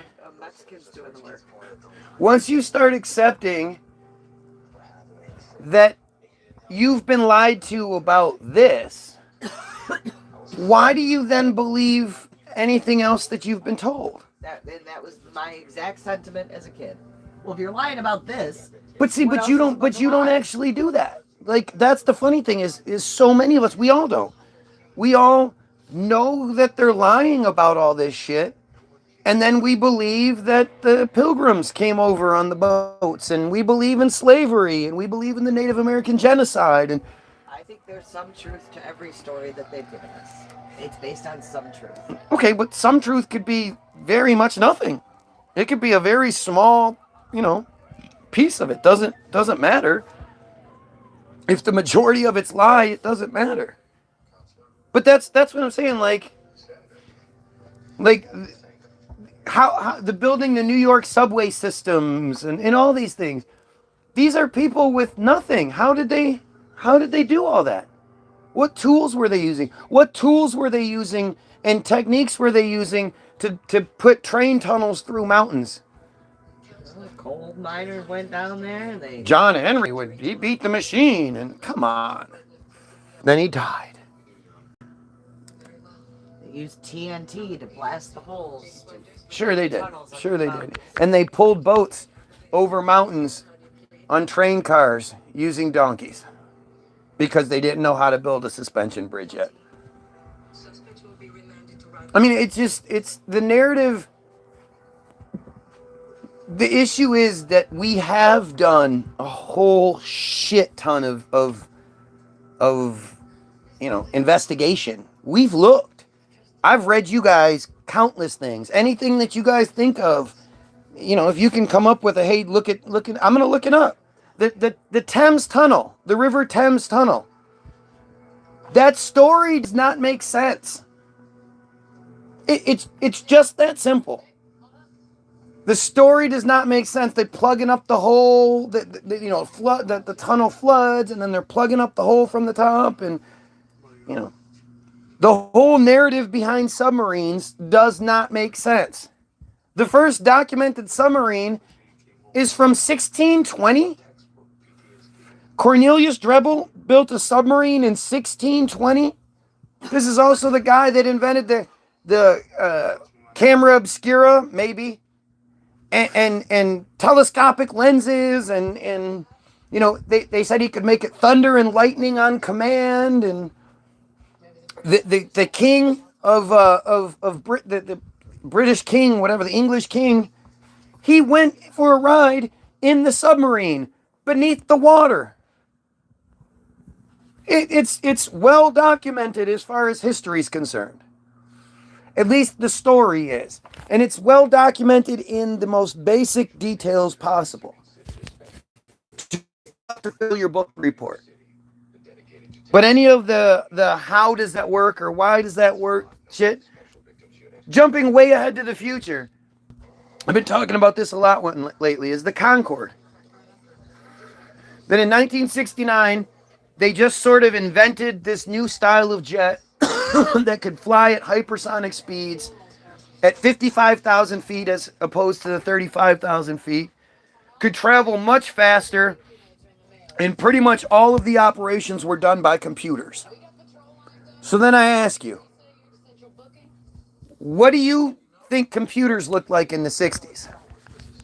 Because according to my calculations, they were big black machines with reels on them and flashy numbers and Hidden Figures, who, NASA's supposed to have the highest of technologies, and they showed us what those first computing machines looked like.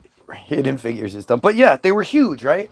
It was the size of the room. Right. So where did that go in the fucking Concorde? How did they just come up with that? And then they don't use it. Now they had one accident with the Concorde in the 80s, I believe, in the late 80s or the early 90s, and that shut the whole monopoly down.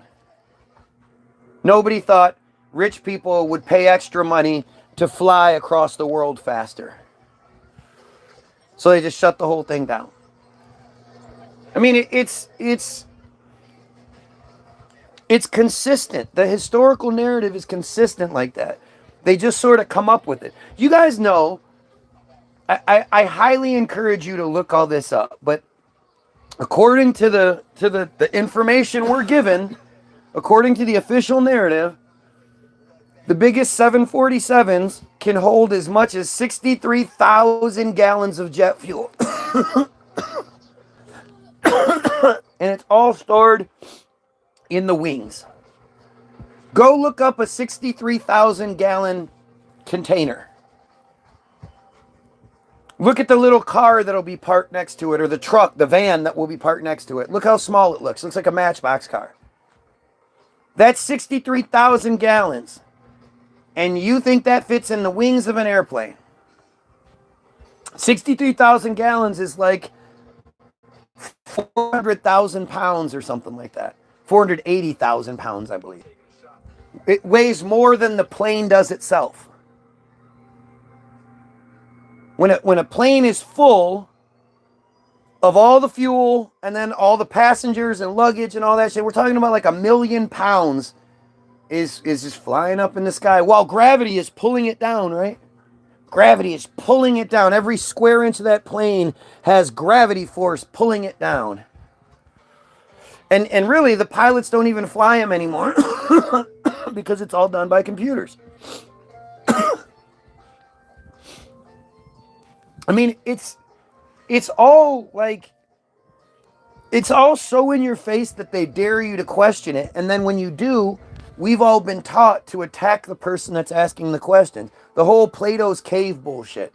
You know, 4 guys are chained up in a cave and chained up in a way so that the only reality they know is their shadows on the walls. And that's all they think the world is the shadows that they see. And then one of those guys breaks free. And he goes, climbs up and climbs to the entrance of the cave where the light comes in to make the shadows. And he realizes there's a whole world out there. And he's just amazed. He can't believe it. And he runs down to tell the other 3 guys, hey, our world is shadows. And we're in caves and there's a whole other world out there. And because it's so overwhelming and so unfathomable to his friends, they kill him.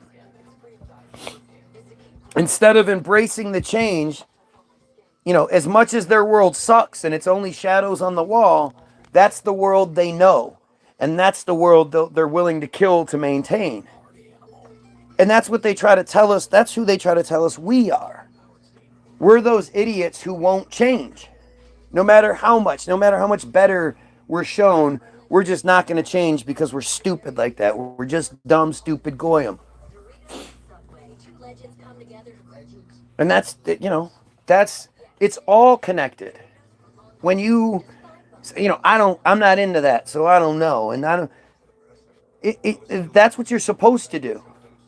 You know, I don't think she'll admit it, but I know for a fact that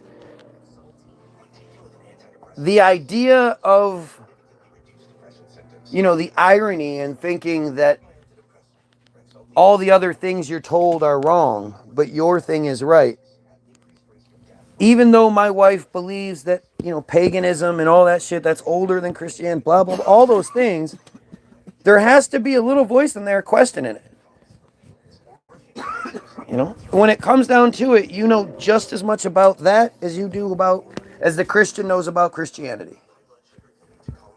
These are just narratives that we're given to distract us so that we don't go, hey, you know what? We're all just team people here. We should all be working together to make everyone's life better so everyone lives the happiest, healthiest, safest lives they can. That way I can live the happiest, healthiest, safest life I can. My kids, my wife, they can live the happiest, healthiest, safest lives they can. And instead of us working together to build like it's I call it the ginger paradox. Because it reminds me of when the city decided that they were going to replace the sidewalks here in Redford.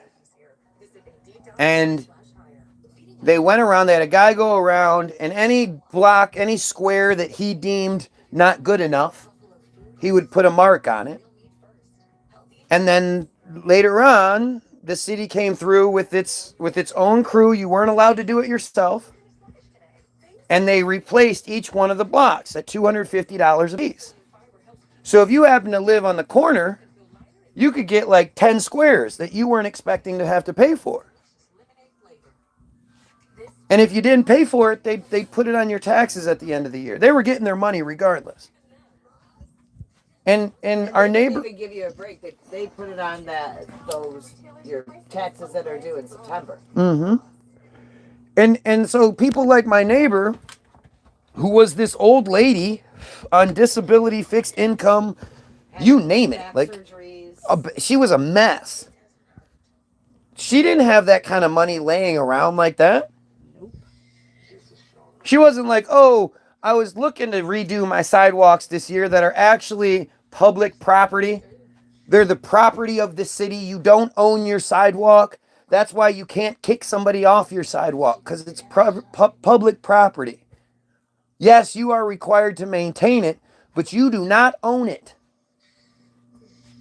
And you pay taxes every year for that exact thing, to cover maintenance issues and shit like that.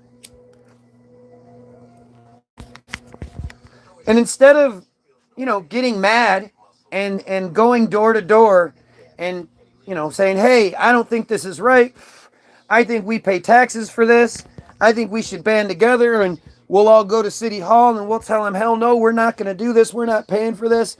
All of us aren't going to pay for it. Either don't do it or do what you're supposed to do and use our tax dollars, which would absolutely elicit a change. I mean, they not only do they take our money for that exact reason, they also have money stashed away for emergencies. But they would absolutely, be forced into doing something differently. And we would show unity when we would stand up unified. Instead of doing that, Ginger went in her house and prayed. Guess what? They still put it on her taxes, yep. Property taxes, and she still had to pay it. And actually, they made her redo her driveway too, because her driveway wasn't good enough. Something that she had been grandfathered into was suddenly just not okay, so she had to pay an extra $1,000 for the driveway. The township decided to change their requirements. Right. We're talking about a woman who literally sat in her house just praying, rubbing her beads and shit, praying for hours at a time. Oh, she's Baptist. I don't think they have beads. Whatever MacGuffin she had, whatever fucking thing, whatever Tesseract she had, she's praying to that shit. And no unity, no nothing, and she ended up having to pay for it. I mean, that's what all of that's for. That's why they give you the religion. So you're sitting there waiting for the Savior to come fix your problem. She had to pay. This is how she looks at it. Well, at least did.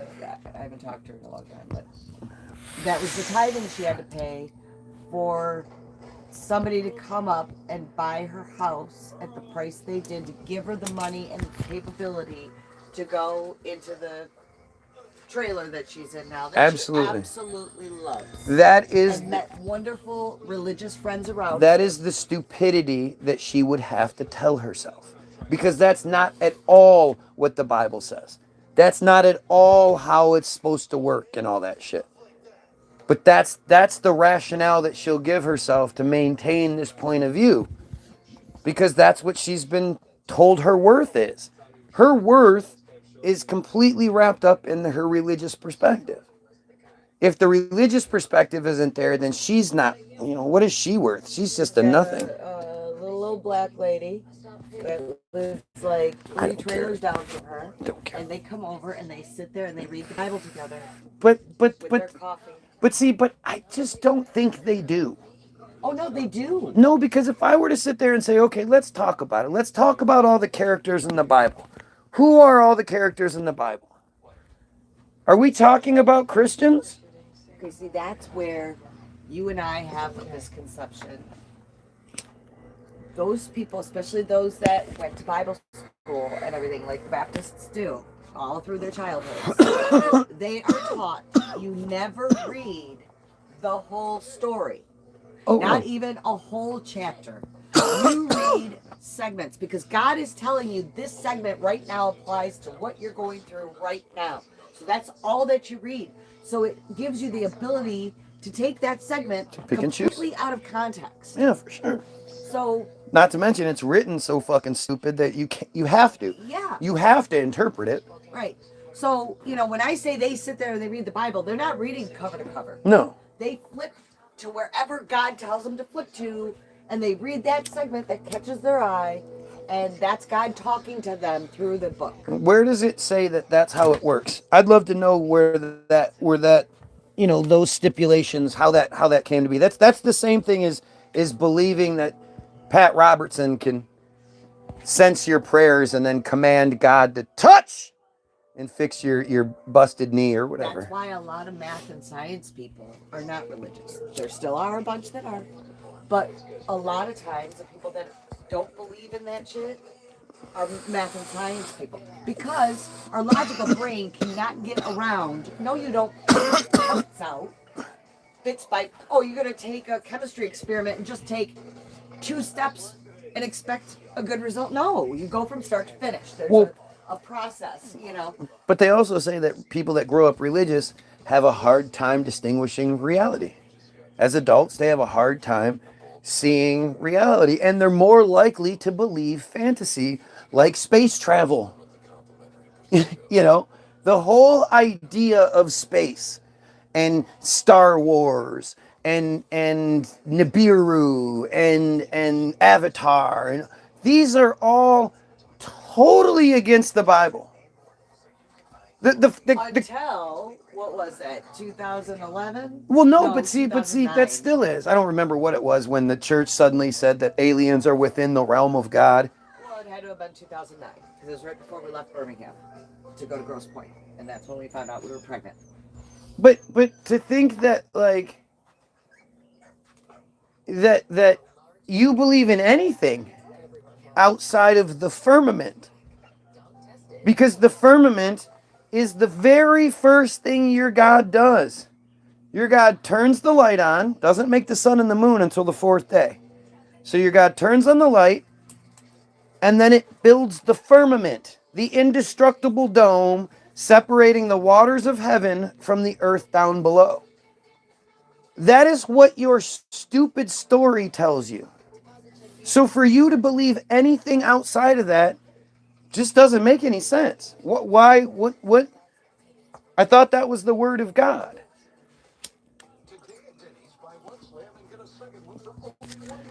But like I say, you always get these idiots who will say, like, they'll see like some locusts.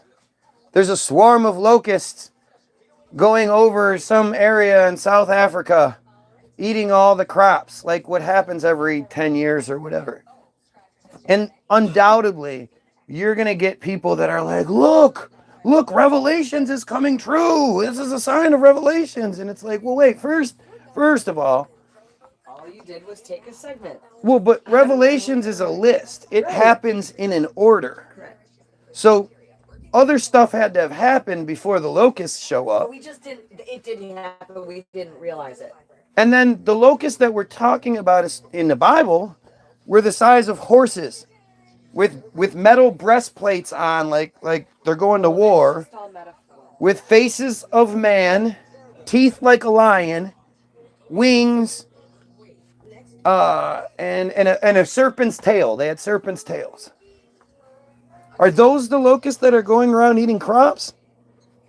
Because if they're not, oh, look, we have a pedo flag flyer. Goodbye, pedo flag flyer. Yeah, it's just taking excerpts. No subscribers, nothing. That person has a nothing page. Gee, that's weird. I'm sure they're real. But yeah, they justify that saying, well, it's all metaphor. If you look at a locust close up, you could see where they would come. It's not metaphor. No, it's not. It's metaphor. But and you know, you can't say that. Well, this part's metaphor, but this part isn't. Who said that? Right. And how do you draw that line? Right. But see, that's what we do in our lives, because we believe in Henry Ford, but we don't believe in Tartaria or whatever it may be. We still do that in our lives. That's what we do with everything. We have this arrogance about us that we think that we can pick and choose which parts we believe. No, I don't believe in the Jesus. I don't believe in the Horam, but I do believe in the pagan stuff. I do believe in I believe in ghosts. I believe in this. Like, we do that. We do that with everything. And instead of us going, you know what? There's a really good chance it's all a lie. And until I see otherwise, I'm going to think it's probably a lie. We let that Jesus arrogance, that belief that God has a plan, and if God's plan is that you don't get that job, you really need that job. So if God could see to it that you actually get the job, that would be swell.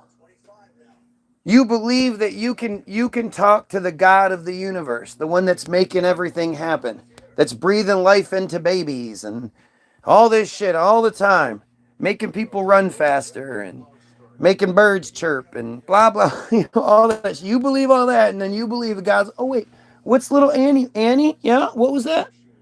How much money did you give the church? Okay, I gotcha. Like that, you believe that. Like that's... They've made you literally, they've made you stupid and insane at the same time. And you just don't realize that that's what you're saying. You're talking about insanity. I have a great relationship with God.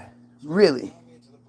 There is an outside source talking to you in your head. You might need to go see a doctor.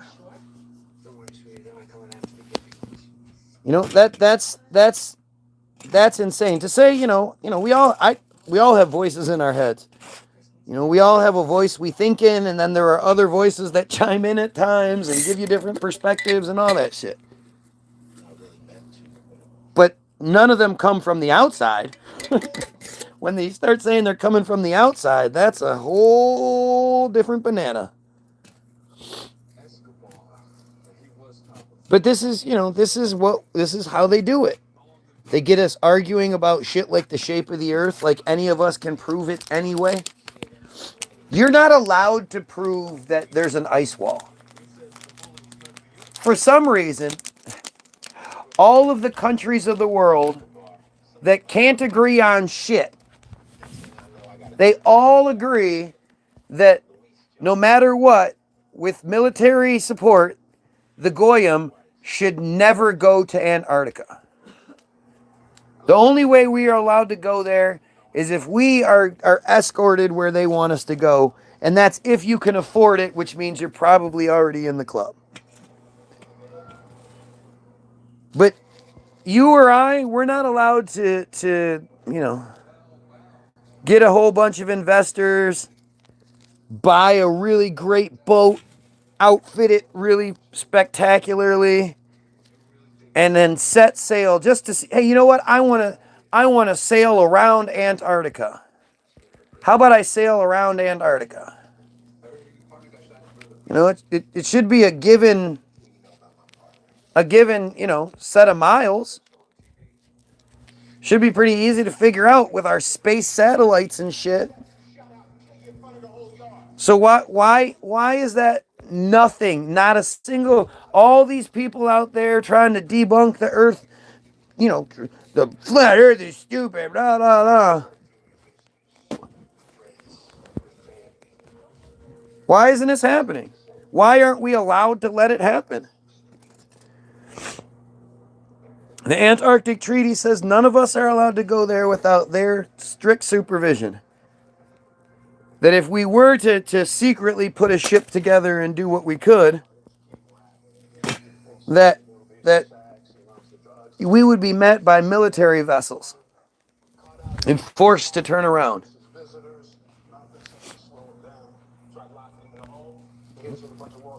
Look into Admiral Byrd. Look into the narrative they give. The vehicle that they were using, the big giant like land-based vehicle GI Joe thing that they were able to build all the way back then. You know, it's all like right there. It's all, there's not a thing you can look up that will make sense. You know, I'm real big on the whole fluoride thing. Why are we putting fertilizer byproduct, fertilizer waste into our drinking water, into our water, our cooking water, our bathing water, our fucking municipal water supply? 72% of Americans have fluoridated water. The only, it's not, and you would think that like for them to do such a drastic thing, there had to be a shit ton of research. How did they figure out that synthetic fluoride would even be good for teeth in the first place? Did they try a bunch of different chemicals and different additives and see what would happen? Or did they just sort of decide this at one point where they just, you know, it was just like, oh yeah, we're going to put fluoride in the water because fluoride's good for your teeth. Well, since there is none of that, the only real study on it is called the Cochrane study. And you can go to the website. I made the mistake of looking at the wiki page because the wiki page wasn't accurate. The wiki page said that fluoride might have a 26% chance of preventing cavities in adult teeth. The Cochrane study itself said it might be more like 3%.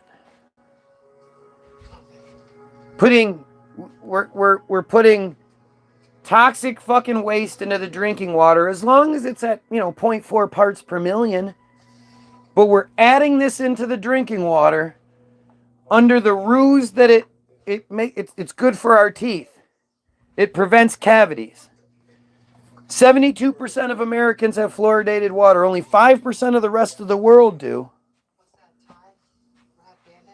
And nobody thinks anything of that. If we were in a plane and I gave you a parachute and I said, all right, strap in, this thing might have a 3% chance to a 26% chance of opening. How many of you are going to jump out of the plane? Only 1 out of 4 times that people jump out of the plane, the parachute opens. You going to go ahead and jump? Are you fucking kidding me? 100% in UK? That's terrible. I don't think that was true though. No, I don't know. Maybe I can't know that. I mean, I can look it up. But I wanted to keep looking this up. So something I'll look up after the fact.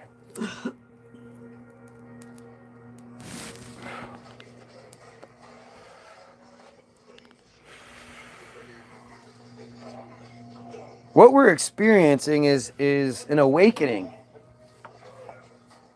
And they're terrified of it. The only time somebody makes it illegal for you to talk about something is when the narrative you're supposed to believe isn't true. When you have truth, you want people to question it. Knowing, like I know that if I allow you to question me, then once you exhaust your questions, you are more likely to believe what I'm saying. Like I'm not going to tell you not to question it, not to ask those questions you might have.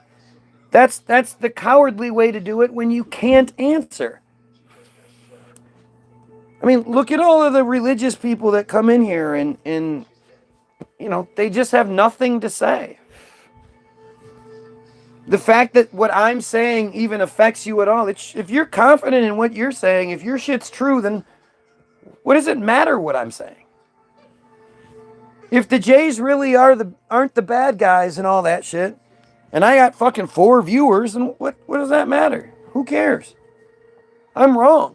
Why don't you just come in and tell me what I'm wrong about? I didn't grow up thinking this way. What do you care what other people think? Does it matter to you whether Guy believes in submarines or not? Apparently it does. Who gives a fuck? Apparently, does he care if you believe in him or not? No. Who gives a fuck? Believe whatever the fuck you want. well, but that's, you know, especially when you constantly pull from that well, and I'm talking about actually shit that matters. You know, it might not directly affect you, but it affects you. I mean, your American tax dollars are being stolen from you. If they're not being, see, this is the thing though. If they're not being stolen for that purpose, they're going to be reallocated for another purpose. It's still going to be stolen from us, so it doesn't matter. Well, I mean, but They're not going to give it back. well, if they were giving it back in the forms of rebuilding the infrastructure, or they, you know, $3.8 billion a year, if they put that into the pedophile hunter program, I'd be so okay with that. If they were, you know, if they were doing what Gordon Flowers does, but on a federal level, I fuck yeah, go do that. Take my money for that, please. You know, it's but the point she's making is that the revolution is not individual. It's not this thing or that thing. It's all of the things. The people like people love to bitch about things that are wrong. People love to bitch about things that are wrong because they're not asking, like, why do the laws need to be changed in the first place? Why do we have to change laws that make pedophilia more illegal? Why isn't it pedophiles are just killed from, like, who doesn't support that? Who doesn't say they find out somebody raped a child? Who's not going to be like, oh yeah, kill them? Who thinks, you know what, we should put them in a protected wing of the prison for a couple of years and they'll just be rehabilitated? You can make somebody not find children attractive. I've said it 1,000 times, man. I could be on an airplane and it's me and the middle school cheerleading team from whatever. And the plane, you know, gets warped into a new world, or on the opposite side, the world beneath us dies. The whole world crashes and everybody's dead, and when we land, it's just us. And I'm responsible for repopulating the world with all that. It's not going to happen. I don't find teenage girls attractive. There's nothing you can do to make me find teenage girls attractive. You couldn't put me in camp. You couldn't pray about it. You couldn't, you know, show me a bunch of videos and whatnot. You gotta start that over. He is such a bumbling idiot. What is a woman, and why is it important that we understand the difference between men and women? Well, it's sort of easy to answer for me because a woman is somebody that can have a baby under certain circumstances. She has a quality. A woman is a person who's much. So wait, women that can't have babies aren't women? Oh, this is the man that's passing all the laws to take all of women's rights away and Just make them look at his second-class face. citizens. Listen to the shit that's about to come. Look at how much he looks like the icon that's lit up. Look at that. Look at his face compared to the angry face icon. Under the guise of... It's the same. They're both bright orange and have that mean face. Under the guise of defending women, he ends up insulting the shit out of us. Of course. Men from Smarter than a man, I've always found. A Did you woman hear is a that? person You that like doesn't give You missed that part. chances. She has a quality. A woman is a person who's much smarter. Wait, than listen how What stupid he is a sounds. woman, and why is it important She that has we a understand the quality of she's. Well, it's sort of easy to answer for me because a woman I've had is so many somebody women. that can have a baby under certain And women. circumstances. She has a quality. A woman is a person who's much smarter than a man, I've always found. Appealing to A woman stupid. is a person that doesn't give a man even a chance of success. And a woman's a person that in many cases has been treated very badly because I think that what happens... Oh, now we're this switching crazy- into this politics. crazy issue of men being able to play in women's sports is just ridiculous and very unfair to women and very demeaning to women. I don't think there's- women, but I don't think there's anybody else in the world that knows more about women than Trump. So wait, Women are smarter than men, and women don't give a man a chance to succeed. Right. What? Fuck you, you piece. Oh. I don't even watch those things. I don't even watch it anymore. He's supposed to elicit that response from you. That's why he is the character he is. But literally, he looks like the angry. This piece of... Yeah, well, they're black people believe in Jesus. You know what I mean? Like how the fuck they've gotten black people to be Christians is just shocking. But I guess if they were to actually look, black people would be like, hey, it's more likely that we're the real Jays. So, you know, you got to get them thinking they're Christians instead. $170 for water for a month. Yeah, that makes sense.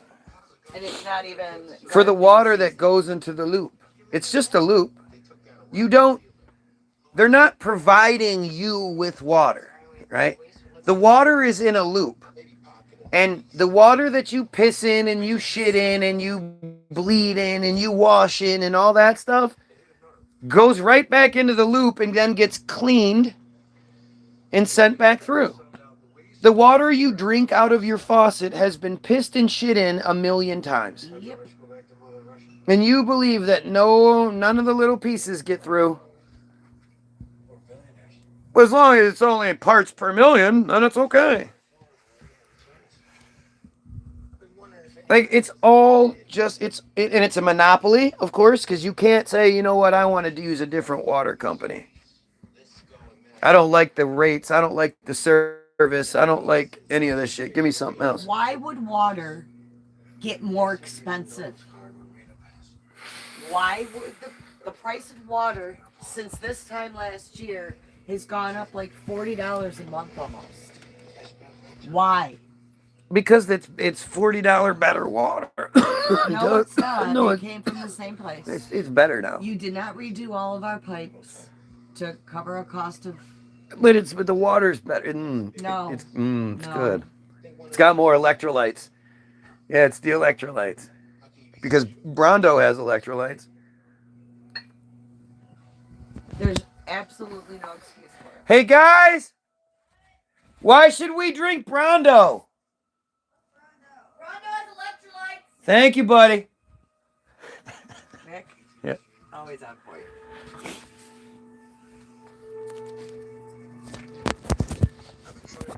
It's just what it is, man. We are this is why.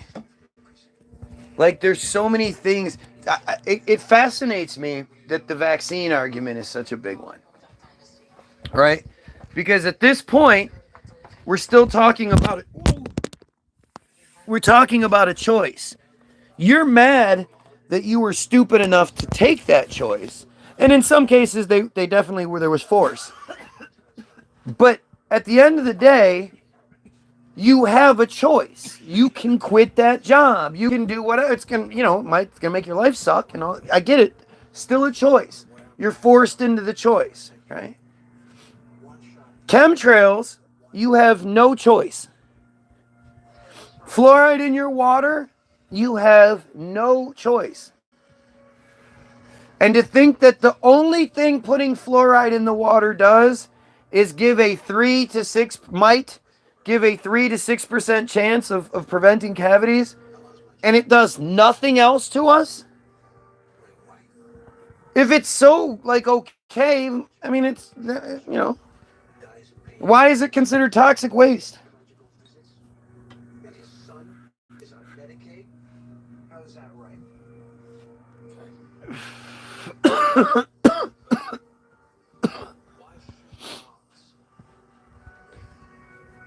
I mean, just look at the script, just look at the narrative you've been given.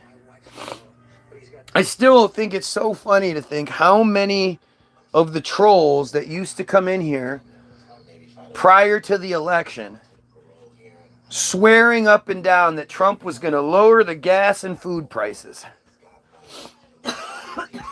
It's Biden's fault and Kamala's fault that the gas and food prices are so high, and Trump's going to fix it.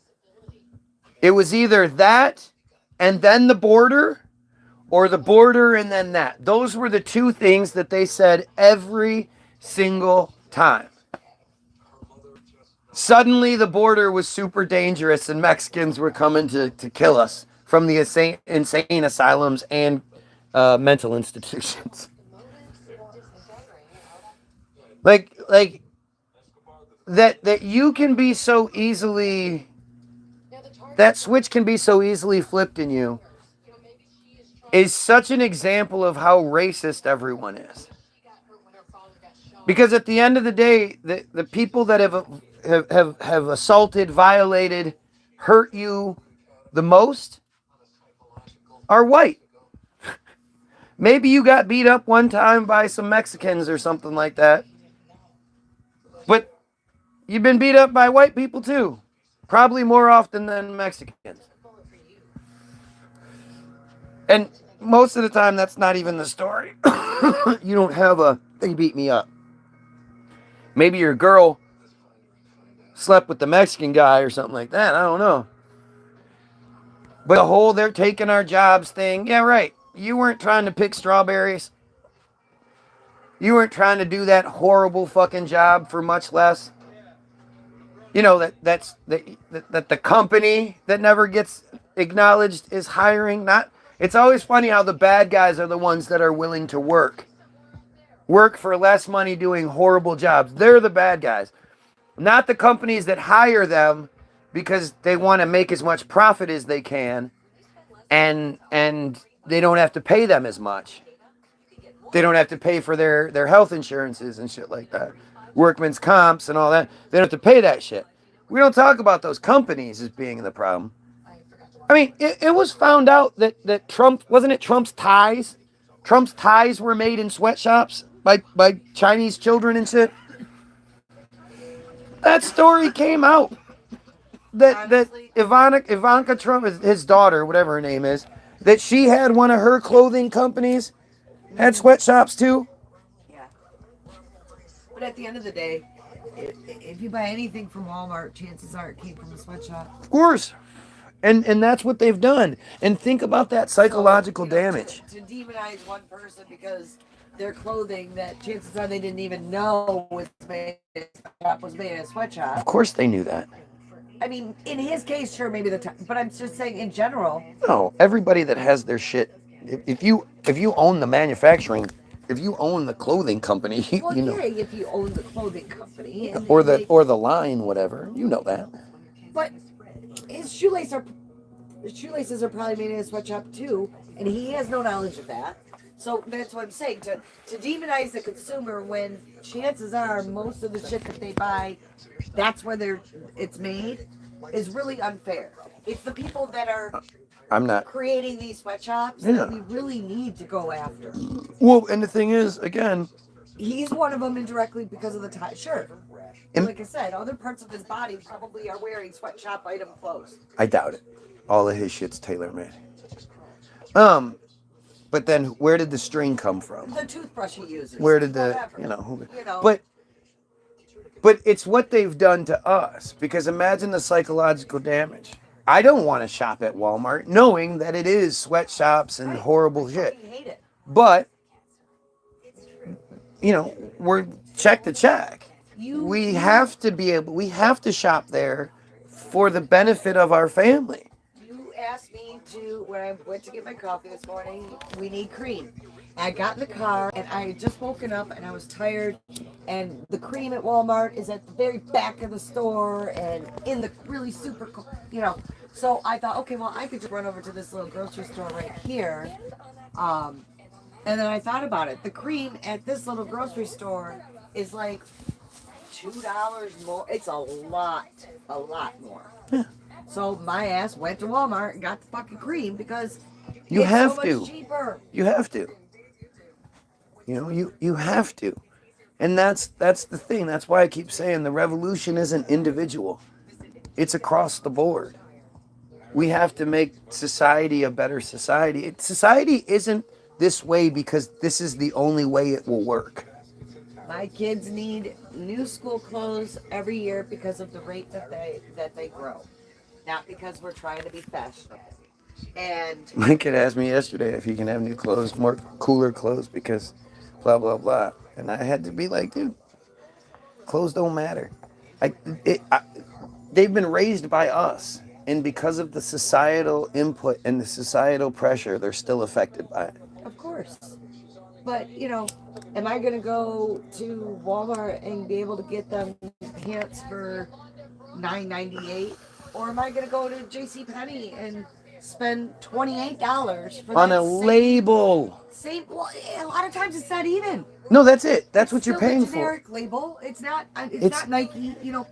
But Walmart sells Nike and Reebok and Adidas and Yeah, but that's But the price for that same article of clothing. yeah, but you're not gonna get the Guess jeans or Jabot jeans from our. I don't know what's cool I don't today, know what's cool, right? but you're not gonna get those things at Wally World. Of course. You have to pay for it, and then that's so that other people can look at you and go, "Hey, what's the label on your pants?" And you can go, "Oh, it's this." I remember when that happened for me. It was sixth grade. It was sixth grade. I remember exactly when it happened. Actually, I was so when Guess jeans first came out, they had a promotion that if you brought in a pair of old jeans, you got a pair of Guess jeans at like half off or something like that. It was some kind of promotion like that. So my mom took me and we went and bought like 4 or 5 pair of Guess jeans, and they were well made jeans and all that shit. But I didn't know Guess jeans were cool. I was not that kid.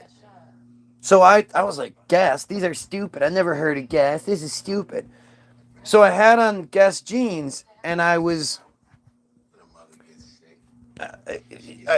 got to school, and I realized, oh, these are actually cool jeans. Thankfully, I had the red ones. Was the red ones the boys and the green ones the girls? The red Guess label and the green Guess? I can't remember what it was. But I was standing in the lunch line, and Katie McKernan, who was the girl, she was the Grail girl, was standing next to me, and she was like, "You know what your problem is?" And I was just this goofy kid, and I was like, what? And she was like, "You're just not with it. You're not, you don't have the cool about you." And I was like it sort of dawned on me, like, oh shit, I need to be like the cool kids, and the cool kids, they have on IOU sweaters and bum sweaters and all that shit. And I remember like going into 7th grade, instead of having a lot of clothes that year, I only had a few clothes because everything I wanted was so expensive.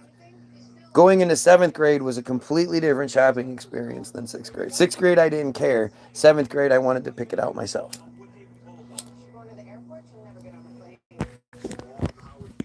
But that was it was because I wasn't, I was raised by a woman who felt that same way.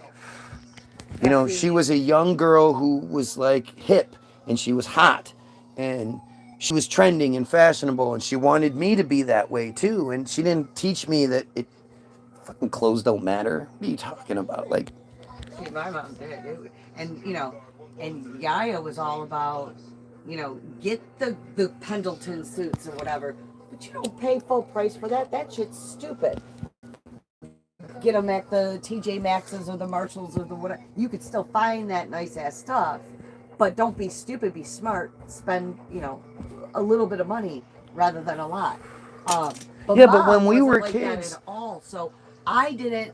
When I got a job, okay, so 7th and 8th grade was at Novi. but when we were kids, you couldn't go if you got your clothes at. It was either you got the clothes at the mall, or you didn't. Right? If people found out that you got your clothes outside of the mall, that was like, then you're a dork. Nowadays, everybody gets their shit from Walmart. Back then, the equivalent would be Kmart, and if people found out you got your shit at Kmart, boy, Now, 7th and 8th grade. I didn't experience it. In 6th grade, I was still so raised and You were a cute girl. in the world. No, in sixth grade, and I was thrown into Meads Mill with all those rich bitches that looked like they were in high school and shit. So But my world was still so sheltered, and none of that, I didn't know guess. I didn't know, like none of that occurred to me. It was just, oh, that's a cute dress, or I like those pants, or whatever. The other girls all were into that because that was the world they were brought up, like, with your mom. Whereas my mom, none of that shit was ever even brought to my attention until that I moved to Novi in 7th grade, and that's when people were starting to talk about brands, and then it just didn't make sense to me. You did it. You want it? Of No, course. I didn't. That's the thing. We couldn't. Okay. So I just had to deal. But then when I got a I lived job, in Novi and I couldn't have anything nice. Come on. we didn't. Okay. And then I got a job at some. I would trendy imagine store Yaya and- absolutely bought you nicer things. That's what she did. Not like that. I didn't have all that shit. I just didn't. I've seen a got picture of job you in at- Guess jeans. Okay, so those were gotten at a garage sale or a thrift store. Okay. It was never at the mall.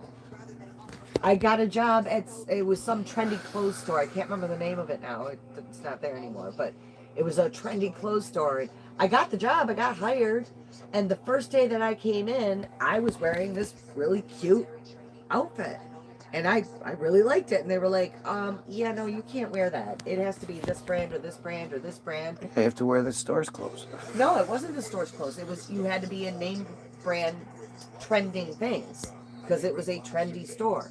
And I wasn't allowed to come back to work Okay. because I didn't have that shit. Where are we going? The point was, if you're not raised that way, like our kids are going to be fine with it. They're seeing the To some outside degree. influence, but they're But not the- going to be as. They're still influenced by it. That was my point. No matter what we've done, they're still caught in that web. We all are. And that's the point of the revolution is completely. It's not just I think pieces. that's shifting. I think kids nowadays are better than it. For than sure. kids when we were young. For sure, because we have more options. Because of the internet, because of the reach, because you can get Nike at Walmart. right. Yeah.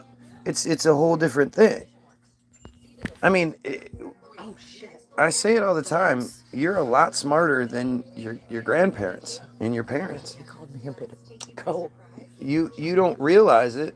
Your grandparents can probably regurgitate a lot more than you can. But because you've had access to more information than they have, you have a smarter perspective. If you have a relative that thinks the news is the truth, I mean, that's just stupid. They don't realize it, but they're stupid. There's no way the news is going to be the truth. And that's how this whole thing works. We're just manipulated on so many levels. And, it's time for us to stand up to it.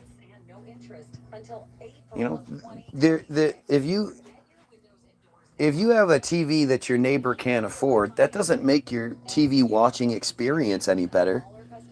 The TV watching experience comes from the picture, the sound, whatever. But if your neighbor had the same TV you had, that wouldn't make your TV watching experience worse, unless you're really you've been trained to be a piece of shit. But that's not a reality. The reality is it's the same TV watching experience. You just have some fucked up shit going on.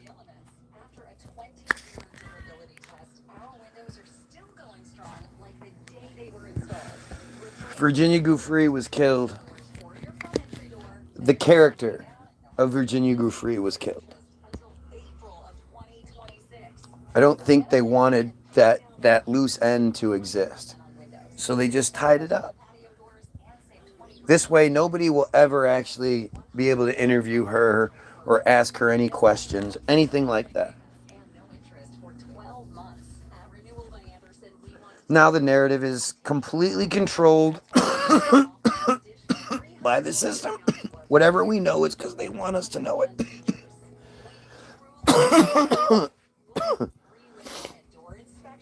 And hey, whatever you do, don't dig into it. because Epstein's dead. So that means that story's dead, right? You don't look into who Epstein was, where he came from, who financed him. Epstein had the Epstein character had the Maxwell for like it's a fortune. It's an identity. It's like a spy. It's like a 007, right? It's an identity. They give that identity to a person so that that person can facilitate whatever they need to. Epstein's job was to get the blackmail on everyone so that, you know, everybody that ever came to a party or anything like that, you know, they were videoed doing something they shouldn't have been doing. And really, the only reason they were put in the position in the first place is because they knew that was the type of person they would be. They're not going to allow you to climb the ladder if you're the type that'll see something and say something. If they know you're the selfish type of piece of shit that will do what you need to do and step on who you need to step on to get where you need to go, you could have a really good career in politics. Anyway, it's time, guys. It's time. Look at what they're doing with Harvard. Look at what they're doing with the First Amendment. That is such an important thing. That is such an important aspect to this story, to this narrative. Oh, shit.